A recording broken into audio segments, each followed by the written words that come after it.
Welcome to Football Fan Den UK. Hope you guys have had a good day and great to have you with us. If you just joined us, please do hit that like button and drop your comments in the chat. If you're watching this after the game, then please do consider checking out the channel and subscribing and see if you like what we're doing. We do a lot of match watch-alongs, a lot of live streams and also video content as well as and when I get the time. So yeah, do consider, guys, this is not our channel for clubs. This is very much a fan channel, so it'd be great to have you with us if you love talking and being part of a fan community that is positive. So the game is underway, guys, as both teams just kicking off.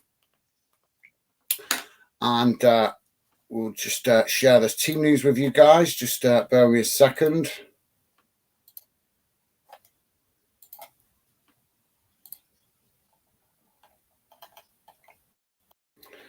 So, yeah, there we go, guys. Should be able to get this now. There we go, guys. As you can see, there's the team news. Newcastle lining up with a 4-3-3 formation and Brighton going with the 4-5-1 formation. As they're a home team, that's not a surprise. Obviously, a slightly more defensive lineup for Brighton, as they're just knocking a ball about at the back at the moment as they try to clear their lines. So let's quickly go to the chat before the game truly gets going, as both teams just feeling each other out in the minute. And Newcastle have won the ball back in midfield as they come charging towards the Brighton box. But misplaced pass and Brighton pick it up again. Now Brighton coming down this near side as Newcastle challenge for the ball and the referee blows for a foul. So let's quickly go to the chat and see who we've got. Milzard, how's it going, mate? Welcome to the show. Milzard with us saying hi. How's it going, mate? Good to have you with us. Hope you've had a good day. Welcome to the show. And please do feel free to drop your score predictions in as well, guys, if you have one. But yeah, great to have you with us, Milzard. Top stuff. And as I say, hope you've had a good day, mate. Welcome to the show. Stevie's with us, and Stevie's saying, evening, Gaz and everyone. How's it going, Stevie? A pleasure to have you with us, as always, doing the magic you do in the background. Milzard saying, hi, Stevie. Nice one, Milzard, top man. Always great to see you guys acknowledging Stevie, and Stevie showing that same consideration to Milzard, also saying, how are you doing? So nice one, guys. Newcastle just with the possession at the back, deep inside their own half at the minute. Milzard saying, good, how are you? To Stevie. So nice ones, guys. And Ben's with us. How's it going, Ben? Ben, Best League One. He's saying, hi, lads. Welcome to the Football Fan Den. Here we have watch-alongs, and we don't mind on who you support. Just here to for positivity. Absolutely, Ben. Yeah, we're just here for the love of football, aren't we, mate? Yeah, so well said, Ben. Thank you very much for that. Very nice of you to say, mate. And welcome to the show. Absolutely spot on there. We are very much about being positive and enjoying football together as fans, just for the love of the game. We can all have loyalty to our clubs, as Benny's trying to point out there. We love the loyalty to our clubs, but as football fans, we can also come together and just love the game, and that's what Football Fan Den is about. So well said, Ben. Thanks for that, mate. Top man. And welcome to the show. Stevie's saying, yeah, all good, thanks. Awesome. And Stevie also saying hi to Ben. Nice one, Stevie. Top stuff. Milzard saying 3-2 Newcastle. Good shout, mate. As we are just 3.5 minutes in at the moment, still 0-0. And we've got a free kick for Newcastle on the halfway line as they kick it long into the Brighton box. Headed away by Brighton as Newcastle pick it up again and knock it back to the halfway line. But yeah, that's a good shout, Milzard. 3-2. Obviously, both these teams in good form scoring goals. So hopefully we will have some kind of scoreline like that. It'd be great if we did, mate, because then we could have plenty of goals tonight to talk about. So yeah, let's hope Milzard is right with that score prediction, or somewhere near right anyway, so that we can get well entertained with loads of goal malfaction. So thanks for that, Milzard. Ben is saying 2-1 Newcastle, my prediction. Okay, awesome. Great to see you guys dropping in a couple of predictions nice and early, and interested to see that you guys thinking that Newcastle will win tonight. I was expecting maybe a few fans would think Brighton might win tonight, obviously after their performance against Arsenal the other day. But definitely Newcastle at home, different challenge. As they get a shot off just from the edge of the box there, and it goes wide of the post. I'm not sure if that took a deflection. I think it did. So it could be a corner here for Newcastle.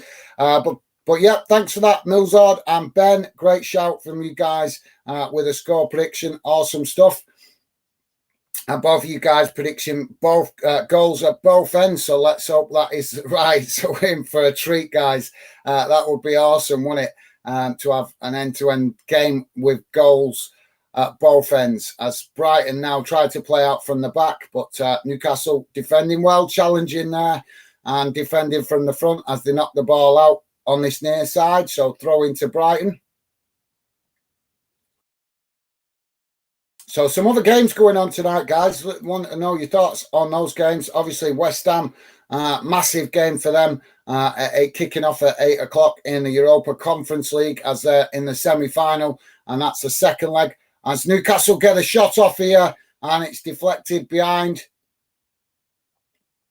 And that's really getting the Newcastle fans on their feet. But yeah, I'm interested to know from you guys how you think West Ham will get on tonight. Obviously, they managed to get the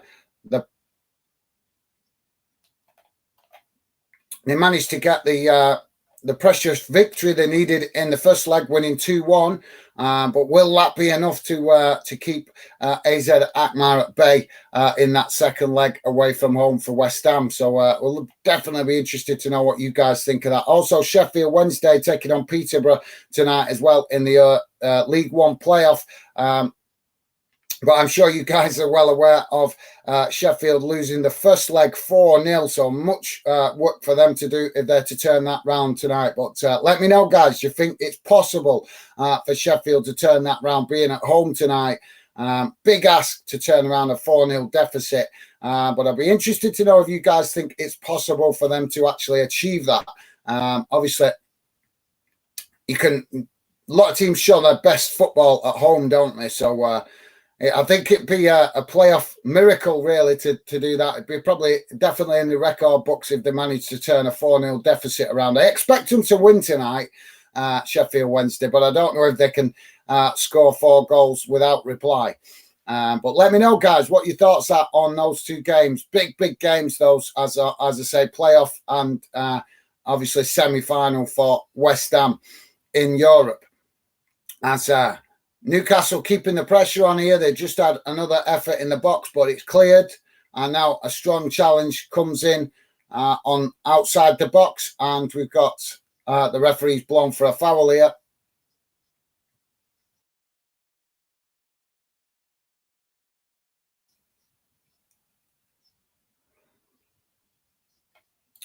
Stevie is saying, hope West Ham win tonight. Absolutely, Stevie. Yeah, I totally agree, mate. As West Ham playing in Europe, I did want to do that game, to be honest, but with this game kicking off a bit earlier and having an early start tomorrow for work, I thought I'd jump on this one instead so I could get finished earlier tonight and try and get to bed at a bit better time. With all these late night watch-alongs, means I get to bed quite late some nights. As a shot comes in from Newcastle from that free kick. And the goalkeeper saves it quite comfortably.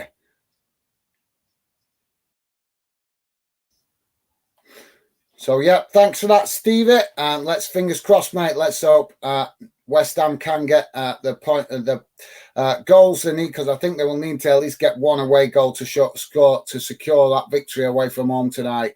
As Newcastle now on the attack again, on the edge of the box, shot comes in.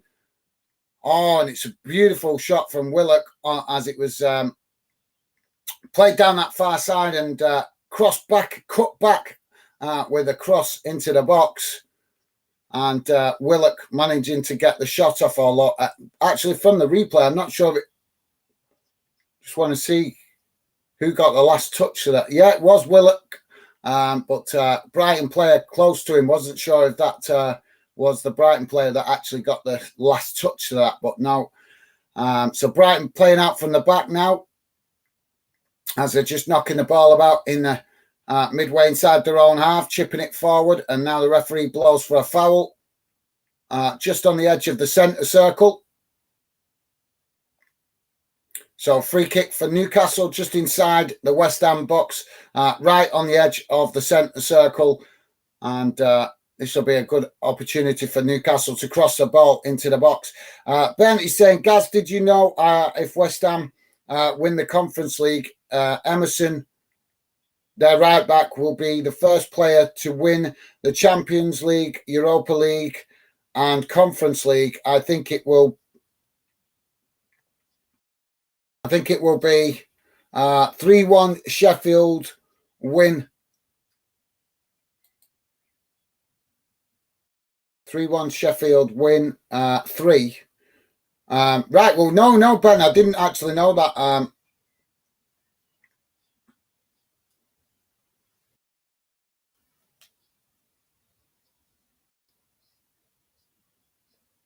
No, I didn't know that, mate. I didn't know that at all. So thanks for bringing that to my attention. Yeah, that's quite that's a very interesting stat, isn't it, that actually?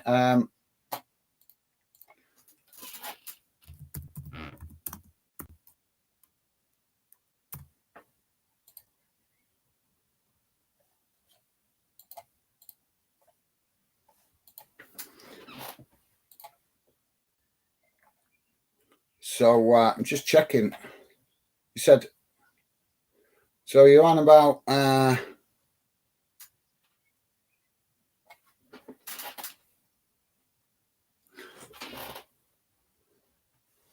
you're on about Carrera, is that right? You said right back, didn't you? You said right back. So you're on about Carrera, Ben? Well, that's the player that they've got listed on the team news for the right back position. But yeah, what an achievement for him if he does achieve that. That's fantastic. And I'm sure he'd be buzzing with that. To be fair, mate, players want to look back on their careers that they've achieved stuff. So yeah, that's a good shout. Yeah, thanks for that, Ben. That's definitely interesting info, that, mate. Definitely. So top man, nice of you to let us know that, mate. Yeah, what an achievement it would be for him if he does do that. I'm presuming you are meaning Carrera, because that, like I said, that's the West Ham right back that's listed in the team news. So yeah, what an achievement that would be for him. Fantastic, wouldn't it? So yeah, thanks for bringing that to our attention, Ben. And yeah, Ben saying 3-1 as well for Sheffield. So Ben definitely thinking that Sheffield will get the win tonight, but not able to do enough to actually turn the result around, which I think is a good shout, to be fair, mate. Definitely a tough ask. Not impossible, but 4 goals is a lot of goals to get back without reply, isn't it? So tough task for Wednesday tonight. But yeah, thanks very much for that, Ben. Fantastic comment, that, mate. Ben saying 3-1. So yeah, that's obviously his prediction for Wednesday v Peterborough. So nice one, Ben, top man. Great comment there. As it's talking about West Ham. Newcastle win a throw-in on that far side, probably about 15 yards from the corner flag on the far side. As they now take the throw-in and pass it back to the halfway line. And Brighton with their full team boxed into their own half of the field at the moment, as Newcastle play the ball down this near side and forced back under pressure from Brighton as they now try to play it through the middle. And it's a misplaced pass there as they try to get their forward players in behind, and it ends up going straight to the Brighton goalkeeper.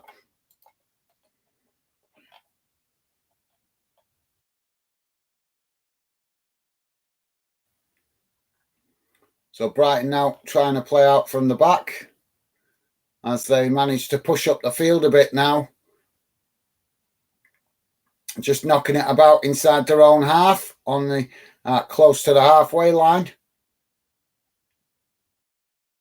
And they're just probing Newcastle's formation for any weaknesses, but Newcastle trying to close and defend from the front as the ball eventually goes out on this far side, on this near side for a throw into Newcastle. Stevie's saying really tough for Sheffield Wednesday. Can never say never, but can't see them winning. No, that's a good shout. Absolutely, Stevie. Well put that, mate. You can never say never, but as you say, 4-0 looks like a bit of an impossible turnaround, doesn't it? As Brighton playing it back to the goalkeeper now, under pressure from Newcastle. And it goes out on that far side, close to the corner flag, as Brighton unable to keep that ball under control, under pressure from Newcastle. Fantastic to see Newcastle defending from the front really well so far in this one, as Brighton now tried to play out from the back, coming up towards the halfway line as they've tried to work the ball down that far side, and now approaching the Newcastle box as Brighton get a shot off, and it goes straight to the Newcastle goalkeeper, who makes a comfortable save, and that will relieve the pressure for Newcastle. So yeah, thanks for that, Stevie. I think you're bob on there, mate. Absolutely spot on. Stevie's saying thanks for that, Ben. Some great info there. Absolutely well said, Stevie. Absolutely top comment there from Ben. And that's what we love about the Fan Den community. You guys sharing info. I try to share info with you guys. It's just too much football knowledge for us all to absorb at once, isn't it, guys?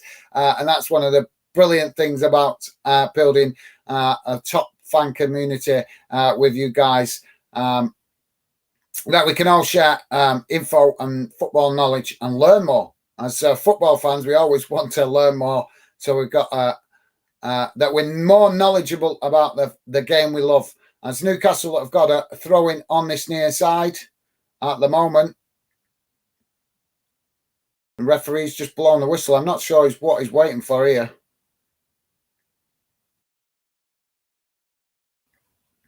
So Newcastle taking the throw in as they now just knocking a ball about on the edge of the Brighton box as they come inside now, challenged by Brighton as they try to win it back, but it deflects away and goes straight to the Newcastle defenders as they chip it down that far side long into the box. Challenged by Brighton and goes behind.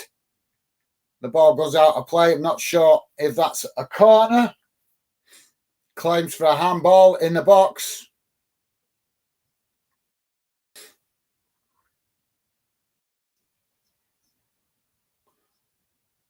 Oh, you can't give that as a handball. That's never a handball.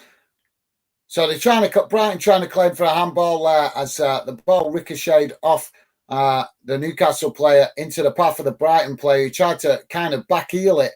And as he did, the ball bounced off the back of his heel and into the arm of the Newcastle player. He knew nothing about it. So you can't really, I don't think that'd be fair to give that as a handball.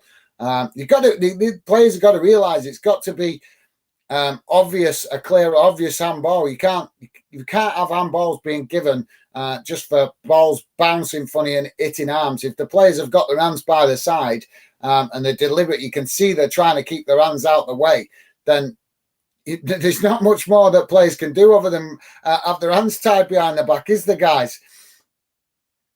So yeah, nice one, Stevie. Well said, mate. Joey is with us. How's it going, Joey? Joey saying hi, Gaz and Stevie. How's it going, Joey? Pleasure to have you with us as always, mate. Hope you've had a good day. Welcome to the show. So just over 18 and a half minutes in, guys, and still 0-0. And we've got Newcastle player here just going off receiving treatment as he's got a nosebleed.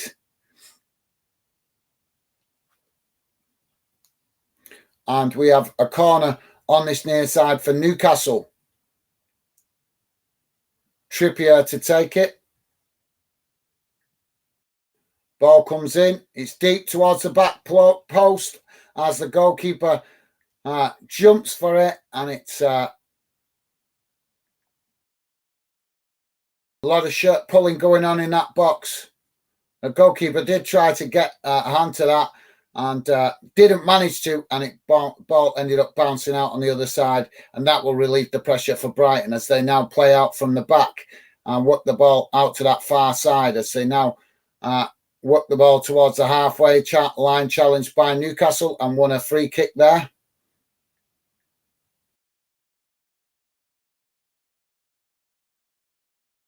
So Brighton with the free kick, knocked long up towards the edge of the Newcastle box, but intercepted by Newcastle, who kick it back in the direction it come from, and Brighton play it back to the goalkeeper.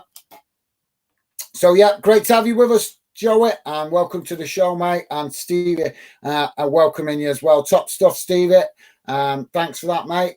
As Brighton lose possession now, and Newcastle win it back in the centre circle as they now try to work the ball forward towards the edge of the Brighton box, but it's cut out by Brighton as they knock it back to the goalkeeper. Goalkeeper kicks it long up towards the halfway line as Newcastle intercept it, challenged by Brighton, but Newcastle come away with it as they now try to work down this near side, challenged by Brighton, and it goes out for a throw-in.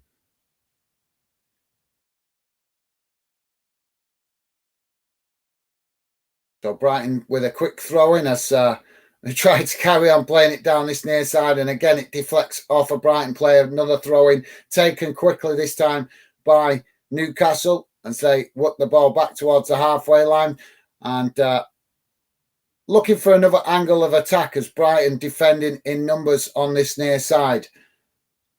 Eventually played back to the goalkeeper. Goalkeeper kicks it long up into the Brighton half as Brighton pick it up, and they pass it back to their goalkeeper as well. Joey is saying, want a Brighton win. Okay, fair enough, mate. Yeah. Newcastle now into the box. Shot comes off, but it's well blocked there by Dunk and goes behind for another corner to Newcastle on this near side.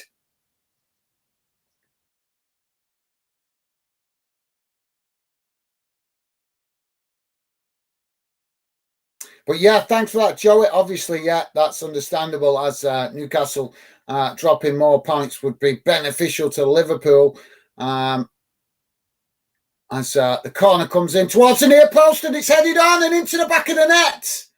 And I think that's an own goal. I think that's actually an own goal. Came towards this near side post and headed on and goes straight into the back of the net. The goalkeeper knew nothing about it really there. I just want to see the replay, but I'm sure that was an own goal. Happened so quite quickly, and the box quite congested. Couldn't see clearly exactly who got the header. Yeah, it is an own goal by Brighton. Not much you can do about that. The Brighton players not really at fault. They tried to get ahead on it to try and stop the Newcastle players heading it, and they've tried to, obviously they're trying to head it away, but accidentally the way the ball has bounced off his head, it's just gone straight into the back of the net. Nothing the goalkeeper can do. So Newcastle with an early lead, 22 minutes in, guys, and is that the way the game is going to go?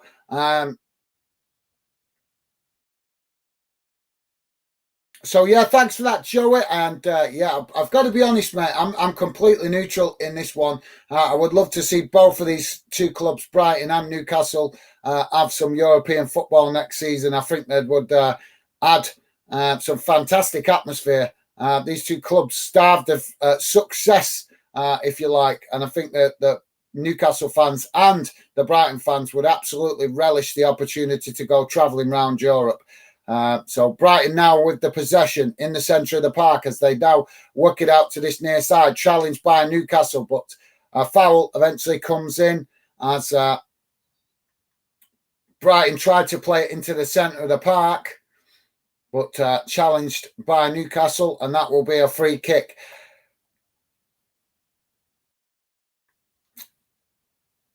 So, guys, if you just joined us, please do hit that like button and consider subscribing if you're new.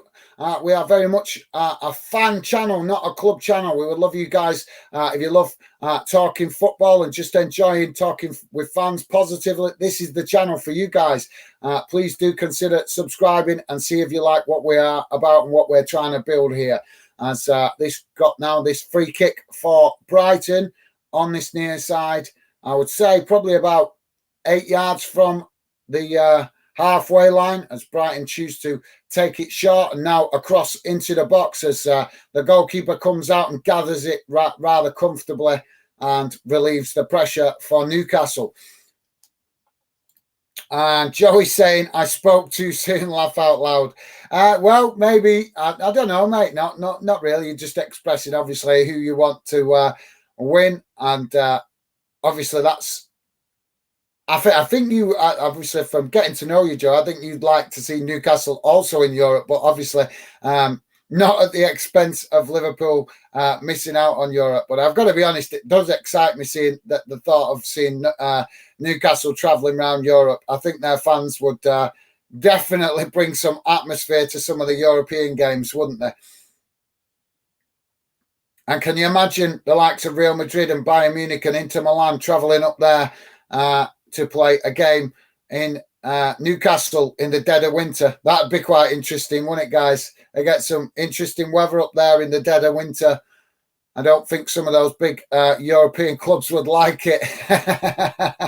As Brighton now trying to play out from the back as they knock the ball long down this near side. It's intercepted by Newcastle, who kick it back in the direction where it came from, but it goes out for a throw-in midway inside the Brighton half. Brighton take the throw-in quickly as they just knocking it about. Can tell you guys, Newcastle have had 7 shots to Brighton's 2, only 1 each on target. So an early stat for you there, guys, early on in the game. We're 26 minutes in, and it's still 1-0 to Newcastle. Ball kicked long by the Newcastle goalkeeper up into the Brighton half as Newcastle intercept it, lose it with a poor pass there forward there as Brighton pick up that possession, and now they pass it forward trying to get in behind the Newcastle defenders, but it's cut out by the Newcastle defence. But Brighton regain possession on the halfway line as they're just knocking it about now, trying to play it forward, but again cut out by the Newcastle defence as they play it back to the goalkeeper. Goalkeeper kicks it long out to that far side and it bounces out for another throw-in.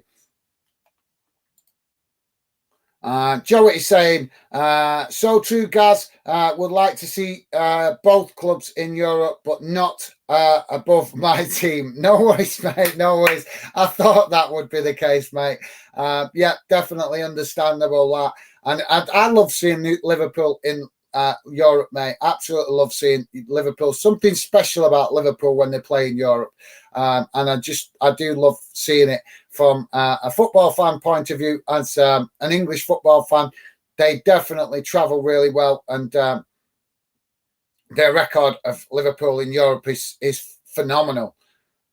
But they kind of have ups and downs, Liverpool, where some seasons they're just unstoppable, and other seasons they just, I don't know, just go off the boil a little bit. But the same thing happens in the Premier League, doesn't it, Joey, to be fair, mate? When you guys are hot, you're hot. But when you're cold, you're cold, if that's the nice way to put it. And what I mean by that is in playing terms. When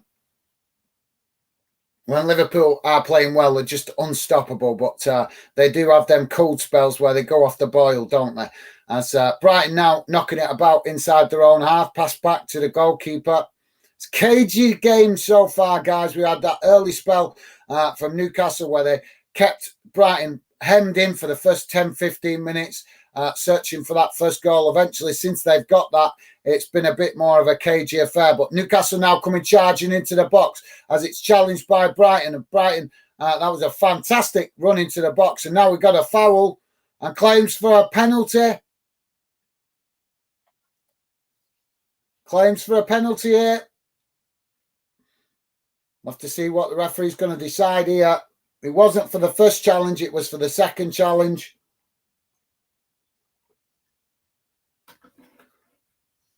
But yeah, Alma on there. Fantastic run into the box. Oh, it's the second challenge by Dunk on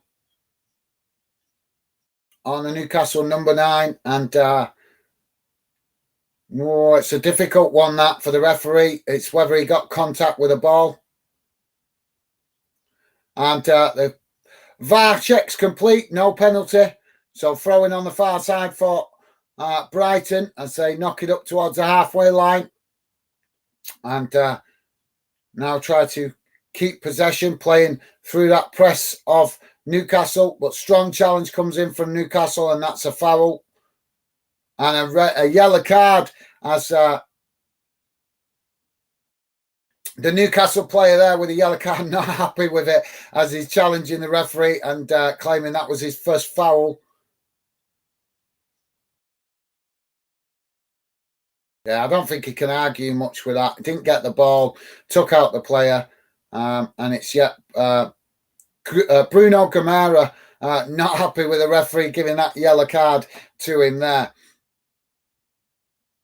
So, yeah, nice one, Joey. Absolutely. As I thought, mate, definitely. That's totally understandable. Obviously, you want your own team to do well before you start wishing other clubs well. So, no problem there, mate. Brighton playing it back to their goalkeeper.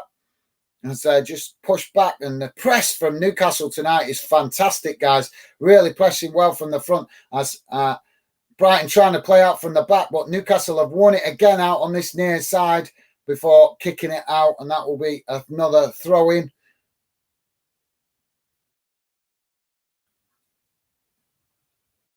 So we're 31 minutes gone, guys. And if you're just joining us, it's Newcastle 1, Brighton 0. As Brighton have managed to win the ball back deep inside their own half, passing it back to the goalkeeper. Now they try to kick it long up the field on this near side, but it's cut out by Newcastle as they win it back. And now Newcastle lose it sloppily there in the sense. Fantastic midfield battle, this, guys. Keeps exchanging possession in a matter of seconds. Newcastle now with the ball as they knock it back to their defensive line and trying to keep possession as Brighton doing the same, pressing well from the front. As it's worked down that opposite side now and space to run into now for Newcastle as they come towards the edge of the Brighton box. And cross comes in and it's right across the face, a goal there from Newcastle, but Brighton managing to do enough as no Newcastle player positioned well to tap that in, but they've picked it up again on this near side as they keep the pressure on Brighton, just working the ball to the out to the edge of the box as the challenge comes in from Brighton, claims for a foul, but referee not giving it as Brighton try to play out and just Brighton have got to keep the possession better when they get it. They're playing it. They're trying to play the ball out from the back so quickly and get it up to a halfway line that their players are just their forward players are not switched on quick enough to get it. But long ball now from Newcastle forward as Joe Linton picks it up, but challenged well by the Brighton defender, and it's knocked out on this near side for a corner to Newcastle. So Jack Ludlam, how's it going, mate? Welcome to the show. Jack saying, all right, Gav, pal, hope you are well.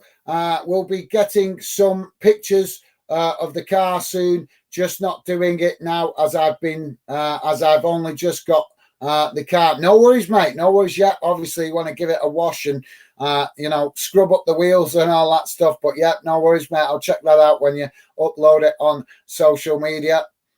And I hope you're enjoying your beating behind the wheel as the corner comes in now for Newcastle, and it's just being headed about inside the Brighton box as eventually Newcastle get it back down and the shot comes in and it's just wide. It's just slightly wide of this near side post, and I think that took a deflection as well.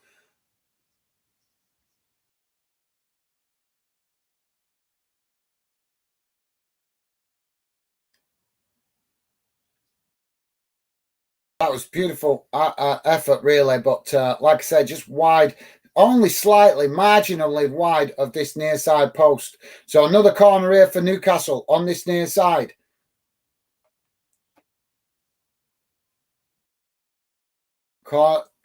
Corner comes in, it's deep, and it's headed towards goal, but goalkeeper saves it comfortably as he kicks it long and tries to get Brighton on the move quickly. But the ball goes out on that far side for a throw-in on the halfway line. So keep your comments going, guys. You're welcome to talk amongst yourselves as well in the chat. I will read out your comments as and when I can during the game. But obviously, I also want to keep you guys up to date with what's going on in the game in case you're not watching it or unable to watch it. We do have some fans that sometimes listening in from work and stuff like that because they're unable to watch it while they're working. So I do like to try and keep you guys informed as best possible. But also, as you guys know that are regular members of the Fan Name community, I also like to involve you guys in the chat as well. The channel is about you guys, so why would I not want to involve you guys as I watch the match and try to keep you up to date with what's going on? That's the right thing for a true fan channel to do, in my opinion, guys. Brighton now playing out from the back as they work the ball down this near side, and Newcastle trying to win the ball as they challenge for it, but foul comes in there. It's a soft one, really, on Danny Welbeck. But the referee has given the foul. I think Brighton have nicked a yard or two there. The referee's bringing it back. I don't know why he's bringing it back, though, to be fair, because it's not like Brighton tried to get much of an advantage there. They passed it back to their defenders from the free kick. So bit of an odd one there for the referee, being a bit pedantic. As Brighton now try to play out from their defensive line. And another foul. Come on, ref. You're giving away fouls here for the minimalist contact.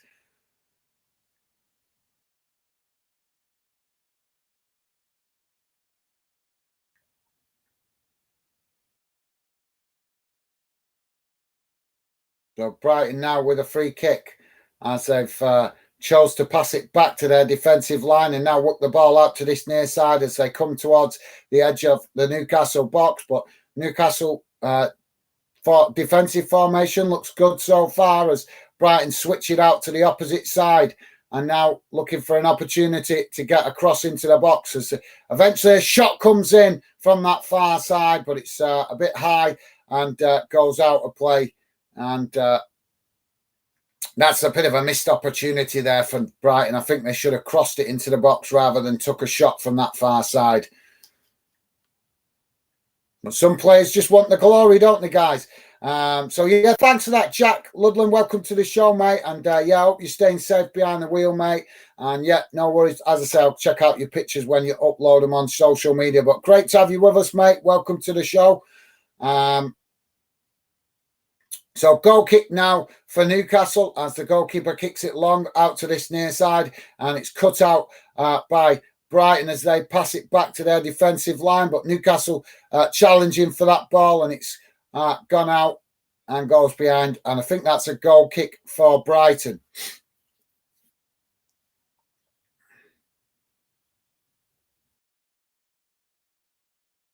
So another big game on Monday. Yeah, Newcastle taking on Leicester on Monday night. So that's another massive game in the Premier League. So we've got a free kick actually on this near side, guys. So Jack is saying, I think soon before next season you could do a scoreline and time across the screen.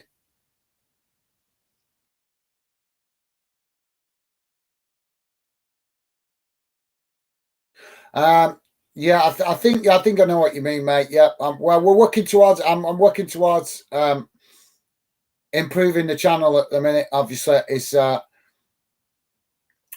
I'm working on a lot of stuff, mate, to do with the channel, but it's one step at a time. It's one step at a time. But yeah, I will I do want to add the scoreline on the screen, but I haven't quite learned how to do that yet. As I'm trying to concentrate on the balance between the commentary and involving you guys at the minute. Don't bite off as the saying goes, mate. Don't bite off more than you can chew. If I start having to type stuff during the match watch along, that's just another aspect to distract me from working out how to get the balance right between giving you guys commentary and also involving you guys in the chat as well during the show. So I'm trying to get that right first, or at least as close to right as possible before I start taking on other challenges. But I know what you mean. You're talking about putting the scoreline in the top corner of the screen, and I have seen other YouTubers do that, but I haven't found the streaming platforms that allow you to do that just yet. So Brighton now challenged in the centre of the park from Newcastle. The ball goes out on this near side, almost bang on the halfway line as Newcastle take the throw in now and work the ball down this near side. Brighton win it back as they come forward now down this near side into the Newcastle half, as they're just knocking it about midway inside Newcastle's half of the field, and play it back into the centre of the park.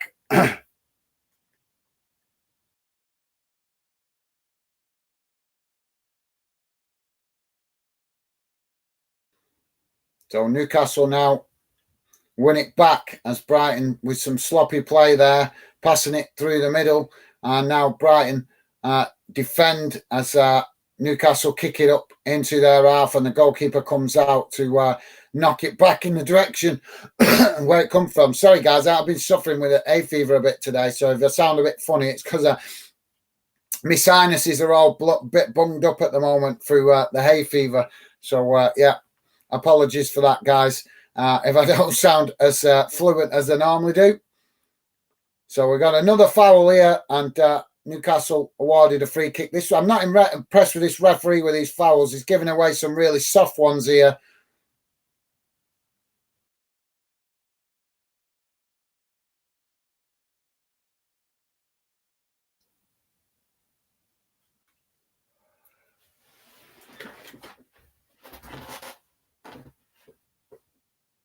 So we're just waiting Newcastle to take this free kick, and it's kicked long into the Brighton box, and it's a poor effort really there as it's headed on, but the player didn't really. The Newcastle player, I think it's Dan Burn, I don't know, I don't think he realised exactly his position in the box, because as he intercepted it, he's tried to head it on towards goal, but I don't think he realised where the goal was, to be honest, because his header on was miles away from goal. As Brighton now coming forward down the centre of the park as they come to the edge of the Newcastle box, catching Newcastle with limited men behind the box, behind at the back at the minute. But Newcastle have managed to get bodies back, and eventually it's worked out to that far side where it's gone out of play. So Brighton with a throw-in, as they've missed that opportunity there where they caught Newcastle with limited numbers behind the ball. But can they still take advantage of this possession as they now work it ball the way back into their own half, as they try to play it down the middle and do. But challenge from, I think it's Joe Linton there with a challenge on Welbeck, and another soft free kick for Brighton. We're having too many free kicks in this one, guys. So yeah, thanks for that, Jack. Like I say, mate, I'm just learning to get the balance right, and improvements are coming, mate. Improvement is coming. But as I said to you guys a few times on the stream, this is the first time since Christmas we've shown this level of consistency on the channel, and that's my main focus at the minute, to just get used to the consistency. And if you guys had any idea how much I'm struggling with a balance of consistency whilst doing a full-time job, then you would realise why I'm struggling to do other stuff as well at the moment. But I will get to other stuff, guys. It will come. It's just waiting for things to click into place. I have to show a bit of patience, and like I say, the problem is that showing the level of consistency I have been doing on the channel and working a full-time job is so demanding. I barely have any time to myself, to never mind to work on other ideas of the channel at the moment. But as I say, we'll get better as we keep going. But thanks for that, Jack. I take on board what you're saying, mate. But just after as I said, mate, take one step at a time at the minute. I'm not overload. I've already got an overloaded plate, so to speak, at the minute with the amount of watch-alongs we're doing, and also trying to do my normal job as well. I just don't want to pile any more challenges on the plate at the minute, because believe me, I'm struggling to deal with what I'm doing so far. As you can notice last week, that's why I didn't do as many streams last week, guys, because the level of consistency I've been showing on the channel, it's just meant that last week I fell behind with work and had to play real serious catch up with my normal job because I was getting that behind with some of the work that I had to do. So last week I had to take most of the week off because at the end of the day, guys, I got to pay the bills just like you guys. So ball knocked down this near side.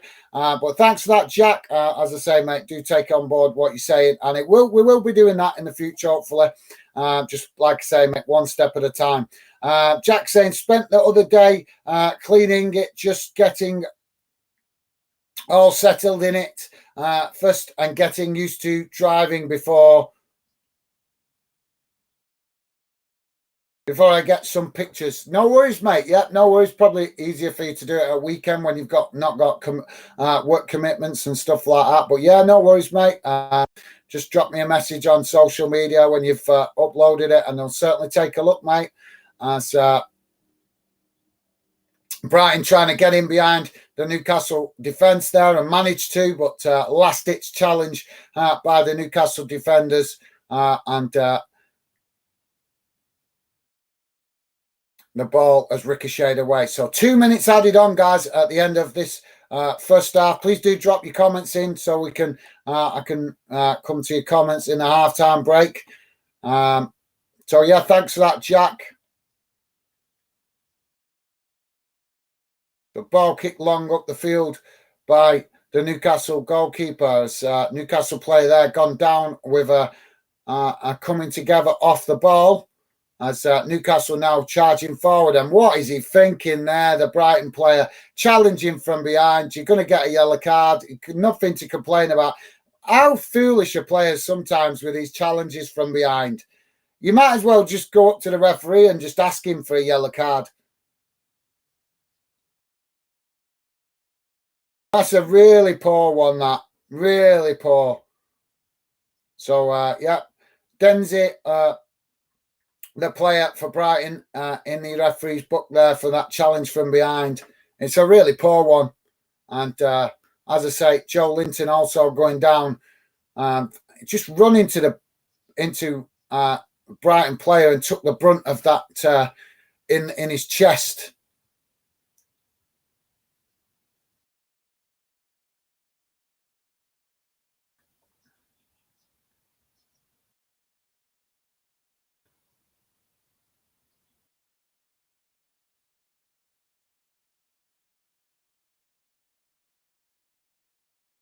Joe Linton here trying to challenge the Brighton player that's running to his chest. Show a bit more professionalism, lad. He can't handle the heat. Get out of the kitchen. Yeah, referee. See, he's invited the referee to come and have a word with him now. So we have a hold up for the game because Joe Linton has allowed himself to get riled up by that challenge. And I understand that he's not happy about it. But at the end of the day, you know, this is football. If you can't handle the contact, then you shouldn't be on the pitch. Simple as that. So free kick now for Newcastle on the far side, on the edge of the Brighton box. And now we've got, oh, come on, guys, put your handbags away. Now we've got a Brighton player down on the deck. We've not even had the free kick now yet, and we've got players chucking their dummies out in this mix. Some of these Newcastle players need to show a bit more professionalism and self-control. Just whacked him in the face there, and that's obviously the Brighton players made the most of it, but it's unnecessary. I don't know why the Newcastle players allowing themselves to get rattled here and irritated, which is foolish when they're 1-0 up. Absolutely foolish. So keep your comments going, guys. I do want to come to your comments in a moment. We're just waiting for if we ever get this free kick and they put the toys away.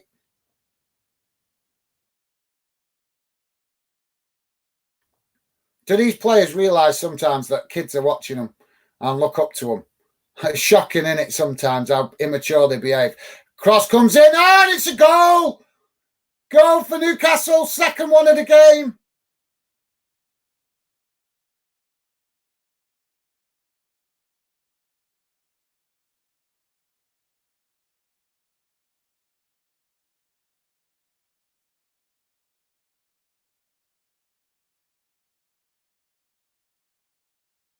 So Newcastle fans loving that.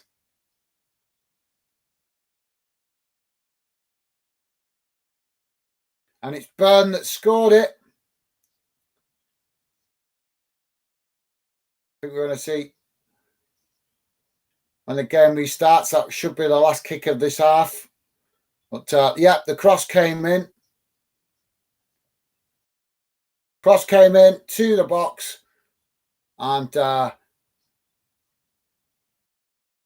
no power on the ball as he's headed it in. He's just directed it, bang, towards goal. And it's goalkeeper unable to get an hand to that as it goes in on that far side. And the goalkeeper dove right, but just couldn't get low enough to get to it. In fact, the goalkeeper did a little jump there as he's gone to get it. And that little jump is probably what stopped him getting low enough to get a hand on that. So there you go, guys. There's the end of the first half. Newcastle with a 2-0 lead. So keep your comments coming, guys. I'm going to come to your comments now in a second. I'm just going to quickly check how we're getting on with the other games. So in the Europa League, let you guys know the results. In the Europa League, obviously no English clubs or Scottish clubs involved in that anymore. But it's so far only early stages, about 20 minutes into these games. Bayern, Leverkusen 0, Roma 0. That game 1-0 to Roma on aggregate. Seville 0, Juventus 0, and that game is 1-1 on aggregate. In the Europa Conference League, AZ Alkmaar 0, West Ham United 0. That game, West Ham winning that 2-1 on aggregate at the moment. FC Basel 0, Fiorentina 0, and it's FC Basel in the lead on aggregate with a 2-1 lead. In League One, we have the playoff game, Sheffield Wednesday v Peterborough, and Wednesday have scored. They've scored an early goal, so they're 1-0 up in that one. That makes it 4-1 on aggregate to Peterborough. And also some other, the only other game in Europe tonight, guys, is full-time is Fenerbahce winning 3-1 in the Turkish league against Trabzonspor.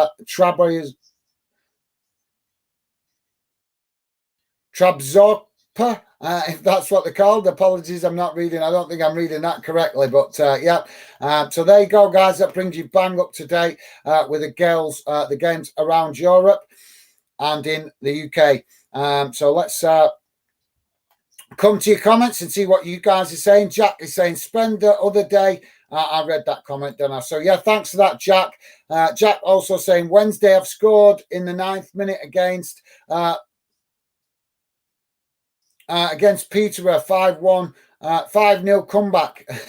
Well, we'll have to see, mate. But yeah, great to see that Wednesday have got an early goal to give their fans some hope.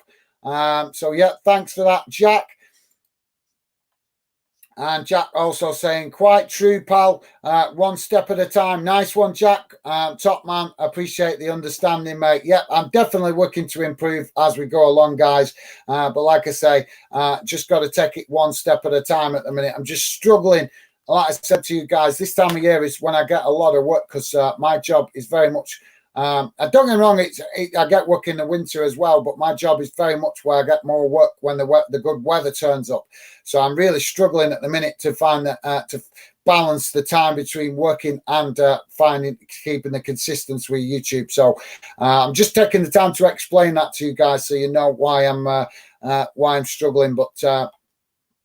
But thank you very much for the understanding, Jack. Top man. Really do appreciate that, mate. Joey saying, sorry, guys. I'm back. No need to apologise, Joey. As always say, you guys welcome to come and go as you need to. And thank you very much for that, Joey. But yeah, no need to apologise, but I appreciate the gesture, mate. Jack saying, hey up, Joey. Nice one, Jack. Top stuff, mate. And Joey also showing that same consideration. Awesome, guys. Absolutely top stuff. Loving the positivity. Jack is saying, yeah, pal, we'll let you know. Want me to tag you in it. Well, not really, mate. Not on Football Fan then, because I don't. I mean, if you can follow in, I suppose if you're following me on my other account, Wheel Wonderland, you could possibly tag me in on that. Because that's to do with stuff with wheels. That's my other project that I'm working on when I get some time. But yeah, obviously, no offense, mate. I'd love to see your pictures, but it wouldn't really be right for me to be sharing car pictures on a football account.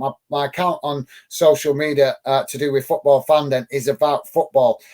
So yeah, but if you follow me on my Wheel Wonderland account, mate, you can certainly tag me in on that, because that's all about stuff with wheels. So no problem there. But yeah, not on the football one, mate, if you could, because like I say, I'm trying to keep it very much about football. I don't post any real personal stuff on Fanden. So yeah, but thanks for asking, Jack. Nice of you to ask, mate. And like I say, more than welcome to tag me in on my Wheel Wonderland account. Joey saying, did you enjoy the game last night, Gaz? You was looking forward to that, wasn't you? I was, mate. I was. Do you know, I was so frustrated last night, Joey, because I was so tired. You guys might have noticed it, that I was really frustrated after I come off. You guys made it a fantastic show, but because I was so tired last night, I just couldn't.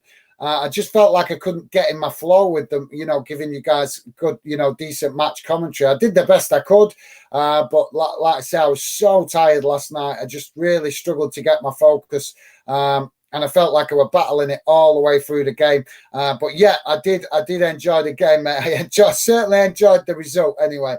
But feeling that tired, I think if I ever feel that tired again, I might just give it a miss. Because I want to try. I'm not going to always be at 100% with the amount of the balancing act between working full time and obviously doing the streams as well. So I'm never always going to be at 100% with regards to getting enough sleep. But sometimes it just catches up so much. Because you got to think what I do when I come off the streams. When I finished here, I come off, I do preparation for streams for the next day. Do you know what I mean? So if I'm planning to stream the next day, I get it done later on after this. So I have something to eat and a cup of tea or a cup of coffee, and then I'm on to preparation for the next day. So sometimes I'm not getting to bed till like 2 o'clock, 3 o'clock in the morning, plus replying to people on social media, and that's not good. It catches up with you after a while when you've got to be up, early in the morning to work as well, and you know, it's just a difficult balance. I don't want to give you guys a long-winded speech, but yeah, thank you very much for that, Joey. I definitely enjoyed the result, mate. But I was just really frustrated with myself with how tired I was and how much it impacted my flow last night. But yeah, it was fantastic to see Real Madrid getting a massive piece of humble pie, Joey. And I've actually seen some comments on social media today with people making excuses for Real Madrid, but also a few people criticising Real Madrid, saying that they weren't up for it enough, that they didn't show enough desire, enough commitment. But I think Real Madrid get a little bit complacent sometimes, because let's be honest, no offense to them and their fans, but they've rode their luck a while for now, beating up, getting results against teams that are not in the best form. The good clubs, good teams, but not always in the best form. And Real Madrid have been able to take full advantage of that for the last couple of years. But last night, they came up against an English club in the best of form, and they got a bit of a football lesson, didn't they? Let's be honest. And I don't say that lightly, because obviously I have nothing against Manchester City, but I would love to see them get a bit of humble pie themselves in the league, because they're so dominant in the Premier League. But it was nice to see them hand it out to Real Madrid last night. So yeah, thanks for that, Joey. Joey's saying, got to give massive credit to Eddie Howe. Done amazing this season. Absolutely, well said, Joey. Yeah, Eddie Howe.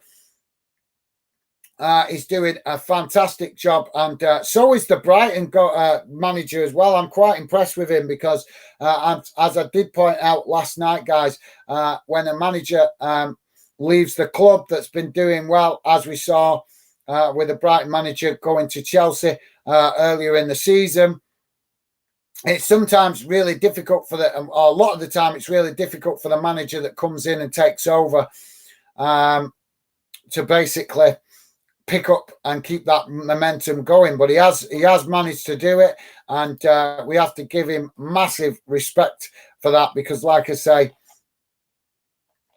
it's not always easy to do that, and in fact, it's pretty much an impossible task for some managers to come in and take over from a successful coach that's been there before. But yeah, absolutely well said, Joey. Top stuff, mate. Jack is saying Sunderland will never be better than Newcastle again. You possibly could be right, but then again, I don't think you can never say never in football. You never know; they might end up with rich owners one day, and they could raise the bar, couldn't they? So we'll have to wait and see, mate. But yes, I think you make a good point for the moment. Yeah, Sunderland not going to get anywhere near this Newcastle team at the moment with the way they're playing and the rebuild that's going on under their new ownership is certainly going to bear fruit, so to speak. I think this summer now they've got themselves well. If they manage to complete themselves and keep themselves in that Premier League and position to succeed with Champions League football. So yeah, thanks for that, Jack. Yeah, that's a great observation, I suppose. Jack all saying the most.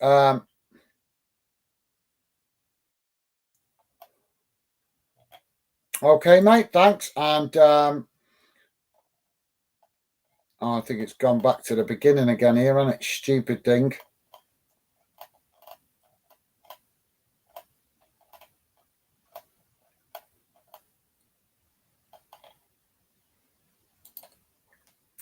So Jack's saying, sorry there, pal. The most Sunderland could do is soon get to the Premier League and try finishing mid-table in the EPL. Well, yeah, fair enough.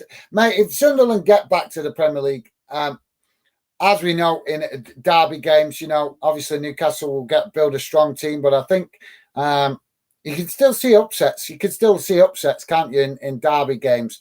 So we'll have to wait and see. But yeah, I think Sunderland at the minute got bigger worries to concern themselves with rather than Newcastle right at the moment, mate. But yeah, fair observation. Thanks for that, Jack. Jack's also saying Wednesday 2-0 up. Could get interesting now. Absolutely, yeah, mate. You're right. Like I said, I was a bit spoilt for choice tonight, and I would have loved to have done that game tonight, to be honest. But I thought it was a bit of too much of a long shot for Wednesday to turn that around, but you never know. But we'll keep an eye on how them games progress as we keep watching along to this one. But thanks for the update, Jack. Much appreciated, mate.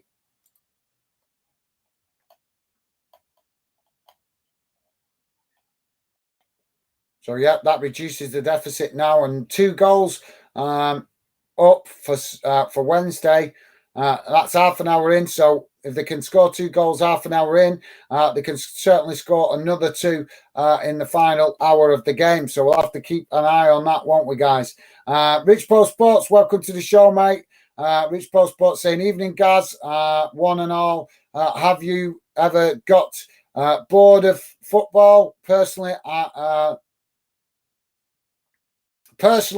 the drama of the game in England is superb.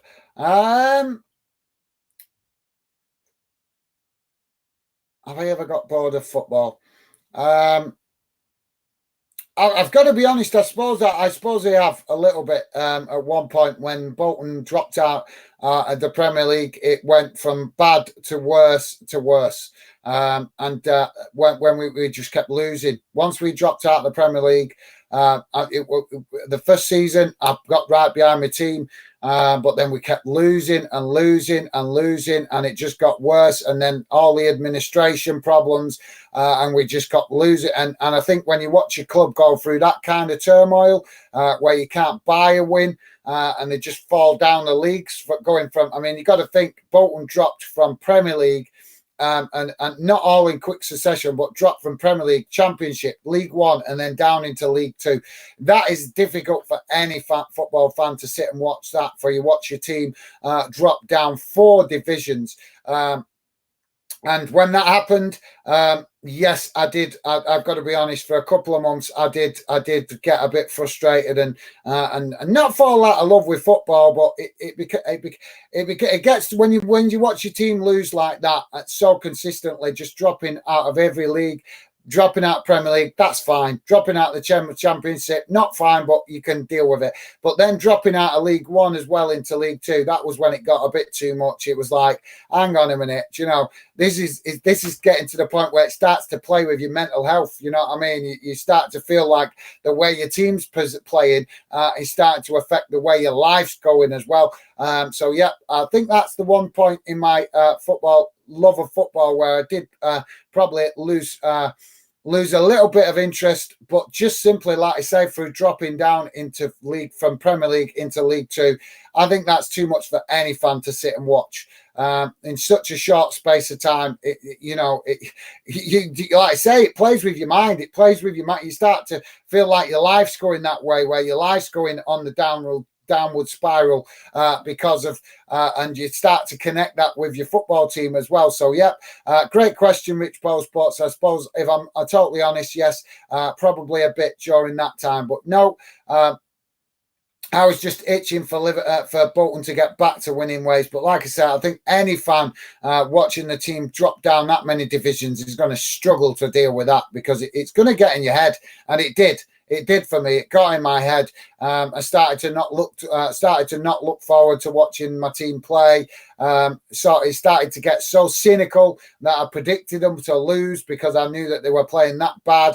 And it got that bad at one point that when the administration problems came, that we ended up at one point with only 5 senior players and starting games with most of our youth team. That's how bad it got. So that would be difficult for any team, any fan of any club, in my opinion. Jack Ludlam said, "Oh yeah, I got it." So, I got it. Sorry, pal. I'll tag you on the Wheel Wonderland when I follow that account. No worries, mate. Yeah, no worries. Hopefully you understand. Obviously, Fanden is about football, so I'm not really going to get much appreciation from the football fan community if I start sharing stuff that's not football related. Happy to share. Happy to for you to tag me in on Wheel Wonderland. That'll be great, mate, and I'll certainly check that out when you upload it. Looking forward to it, mate. Hopefully you get some fantastic pictures. But yeah, nice one, and I'll certainly follow you back on Wheel Wonderland as well, Jack. Jack also saying, also Coventry v Luton play our first final is going to be superb. Seeing one of them in the Premier League next season, it's mad to believe that Luton were in the non-league 10 years ago. Yeah, absolutely. Yeah, I would love to see either of those two clubs get up into the Premier League and make some money. Yeah, make some money. So, guys, we're back underway now with the second half as Newcastle in possession. And the ball eventually played out on this near side as it goes out for a throw-in.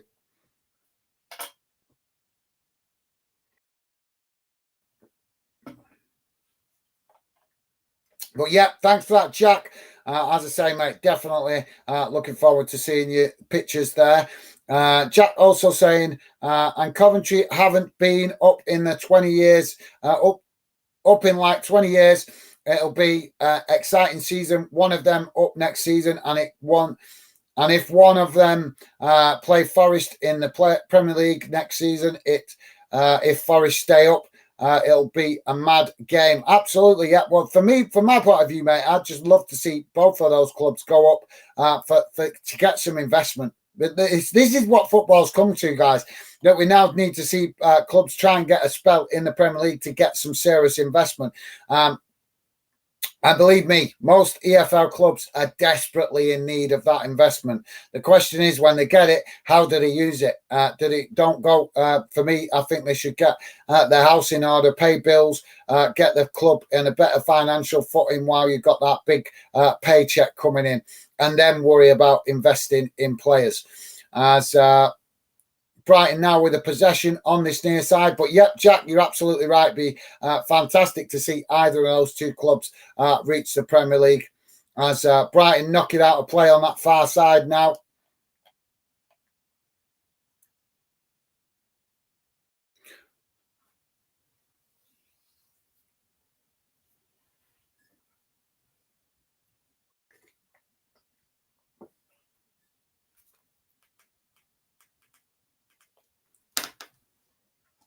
So throwing for Newcastle on the far side.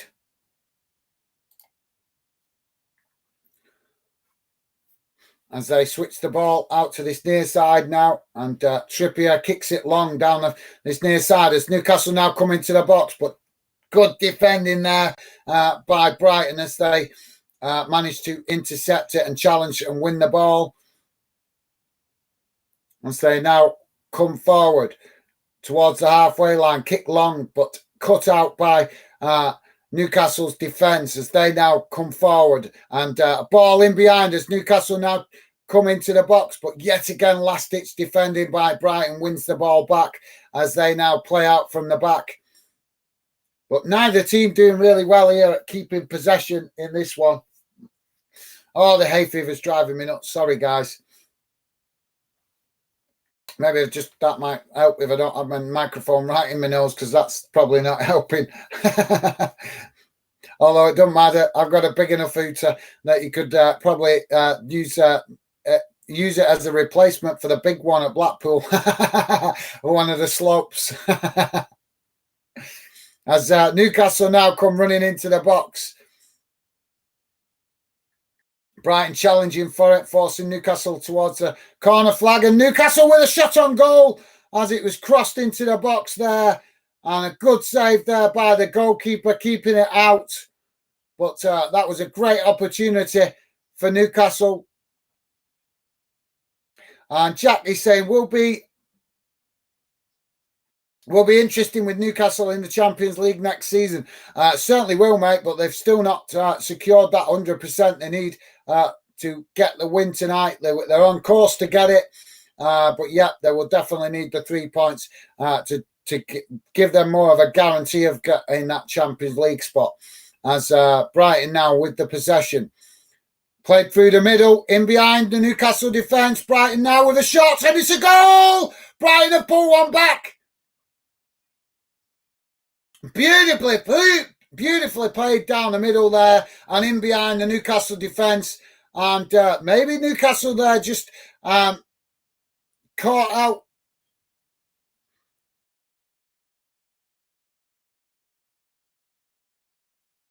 Caught out with basically not giving Brighton the respect they needed with pushing that high line defensively.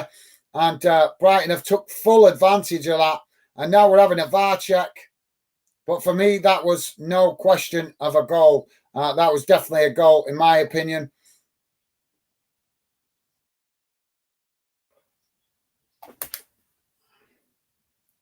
My earpiece falling out again. But yeah, thanks for that, Jack. Yeah, I got to agree, mate. I am looking forward to seeing Newcastle in Europe if they can achieve it. Jack also saying, quite true once again, and the goal has been given, so that will be 2-1 now, guys. 51 minutes gone. Sorry, Jack. Jack saying, quite true once again about Sunderland. The first thing they need to focus on before their derby. The derby is getting into the Premier League. Absolutely well said, Jack. Oh, Newcastle now with the cross into the box. And it's hit on the volley there by Wilson. And it's gone behind for a goal kick. But Newcastle trying to respond quickly to conceding that goal. But yep, you're right, Jack. They definitely need to concentrate on that. So Brighton now playing out from the back as they knock the ball along the edge of their goal box and now come out with Newcastle challenging for it, but now space to run into for Brighton as they come forward out to this near side, coming towards the edge of the Newcastle box, crossed in as it's deflected away by Newcastle, but Brighton pick it up again on this near side and knock it all the way back to the goalkeeper. They will build again now from the halfway line.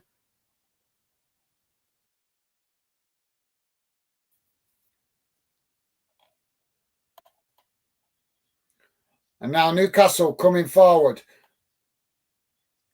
as they now work their way into the Brighton box, but it's passed on and the goalkeeper manages to cut it out there as he gets down low to intercept that ball.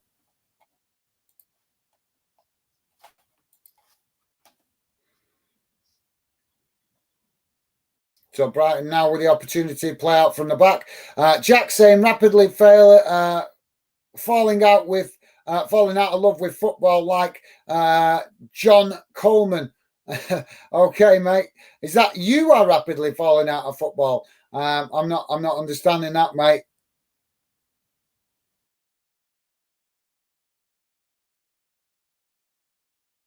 You have to let me know that. That can't mean you're falling out of love with football, mate. I can't see that. But thanks for that, Jack, as Newcastle now intercept the ball and pass it all the way back to their goalkeeper. And it's chipped forward now by the goalkeeper, and Newcastle trying to pick it up on that far side, but Brighton intercept it, and now Brighton with the ball in all the way back to the goalkeeper, and they play it down that far side now as a strong challenge comes in, and the referee blows for a foul. Although I'm saying strong challenge, it actually didn't look that there was much in that. So yeah, my mistake there, guys.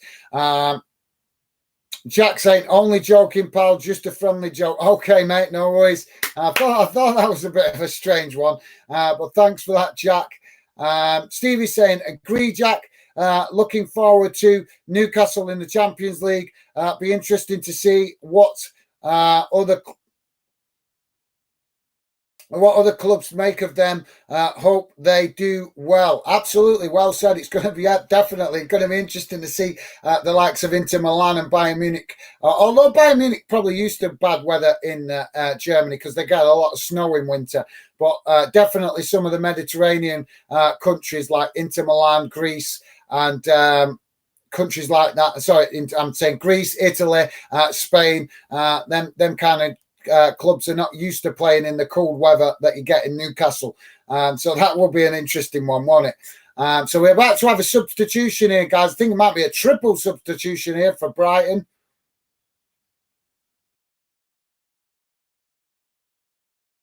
So it's McAllister coming on. I'm surprised he didn't actually start, to be fair.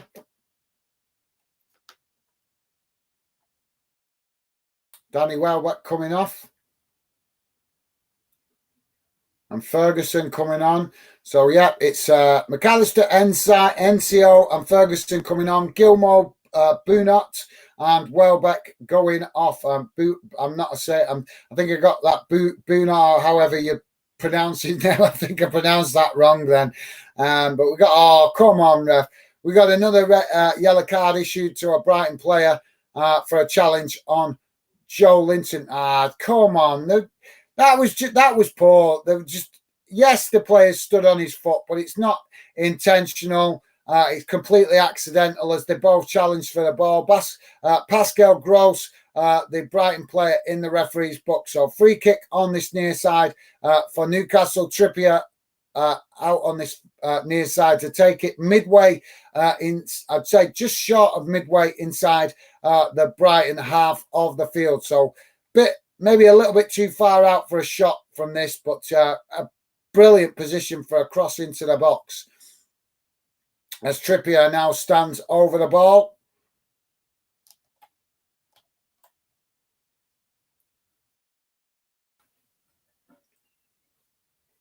Cross comes in.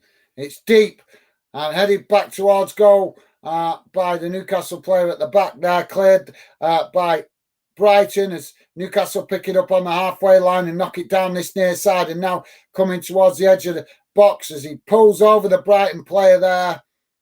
And Newcastle players showing a little bit of unprofessionalism here, getting a bit riled up with the Brighton players. And he's pulled his shirt there. There's no need for that. So Brighton intercept it at the back. I say now try to relieve the pressure on their goal.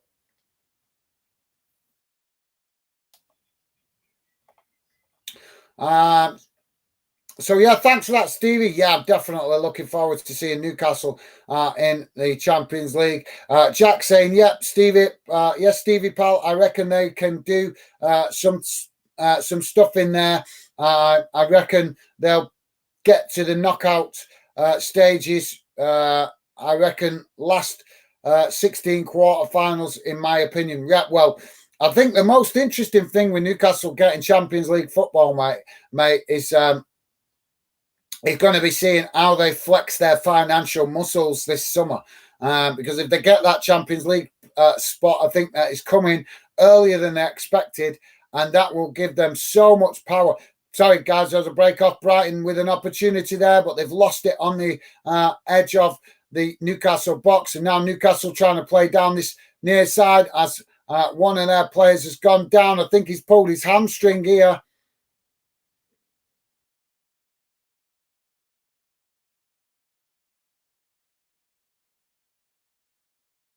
"59 minutes gone, guys. 2-1 to Newcastle." But yeah, we've got a Newcastle player here that's pulled up with his hamstring. That's not good.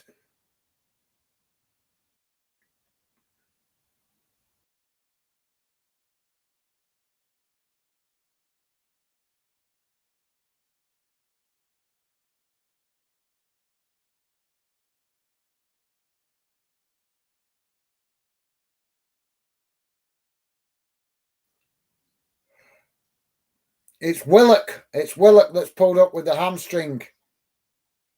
So Joe Willock coming off, Elliot Anderson coming on, Scotland player to replace him, and we wish Willock a speedy recovery. It looks like he might be out for a period of time now with that hamstring. He definitely a hamstring, because as soon as he was running down this near side, he pulled up, grabbed the back of his thigh straight away. Pretty clear and obvious that is a hamstring injury, and we wish him the best with his recovery, and hopefully he's not out for too long. Always sad to see players going off when you know that they're going to be out for a while.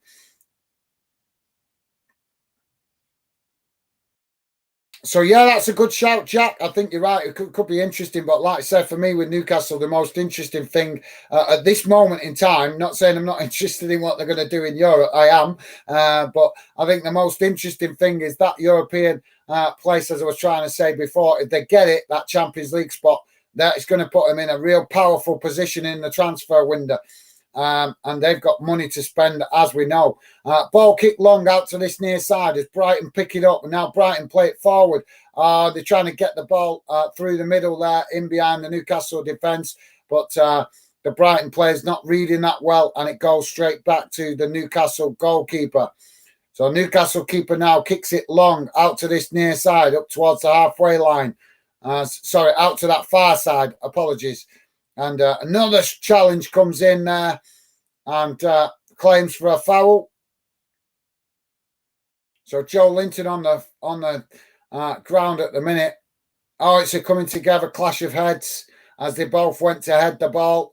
And Joe Linton seems to come off the worst with that.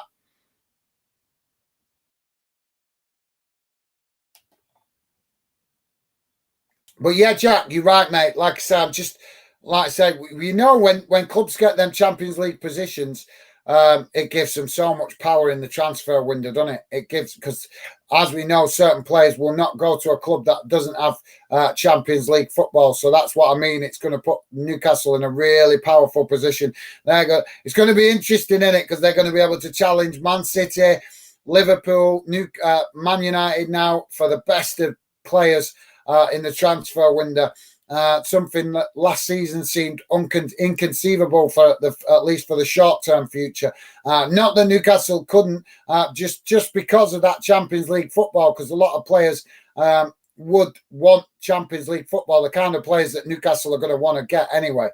So we're back underway, guys, as the ball is now back with the Brighton goalkeeper. Jack also saying Dennis Undav scored an own goal and now has got one back for Brighton. Absolutely, yeah. As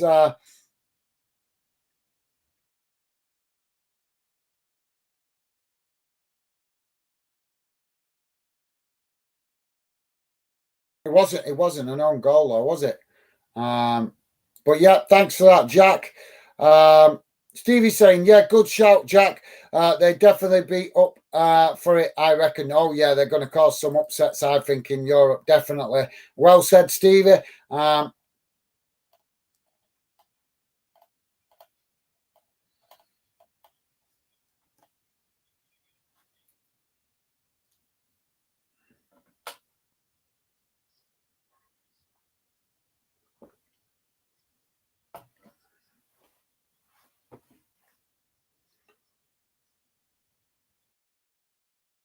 It's coming together there with players. Alex McAllister in the referee's book with a yellow card. So free kick in the centre of the centre circle, in the centre of the pitch for Newcastle, just inside the Brighton half of the field. 64 minutes gone, guys. Ball not long up towards the Brighton box. And Newcastle pick it up. And now with the possession on this near side as they cross the ball into the box. It's headed on. Good save by the goalkeeper, but it's still knocking about as Newcastle get another shot off. And that's defended well by Brighton before ricocheting out to that far side. Joe Linton on the ball as he's trying to win it, surrounded by three Brighton players, but he's won it, and eventually Brighton, the third Brighton player, manages to win it back. Joe Linton's attitude stinks. What does he expect him to do? Just say, go on, just score a goal. Come on, what's the matter with you, lad? You're supposed to be a professional player. Absolutely shocking attitude from Joe Linton on that far side. Absolutely. What do you expect to do? You don't show that you're one of the best players by expecting the opposition to not challenge for the ball. Ridiculous attitude from him there. I've always considered him a good player, but I'm not impressed with some of his antics in this game.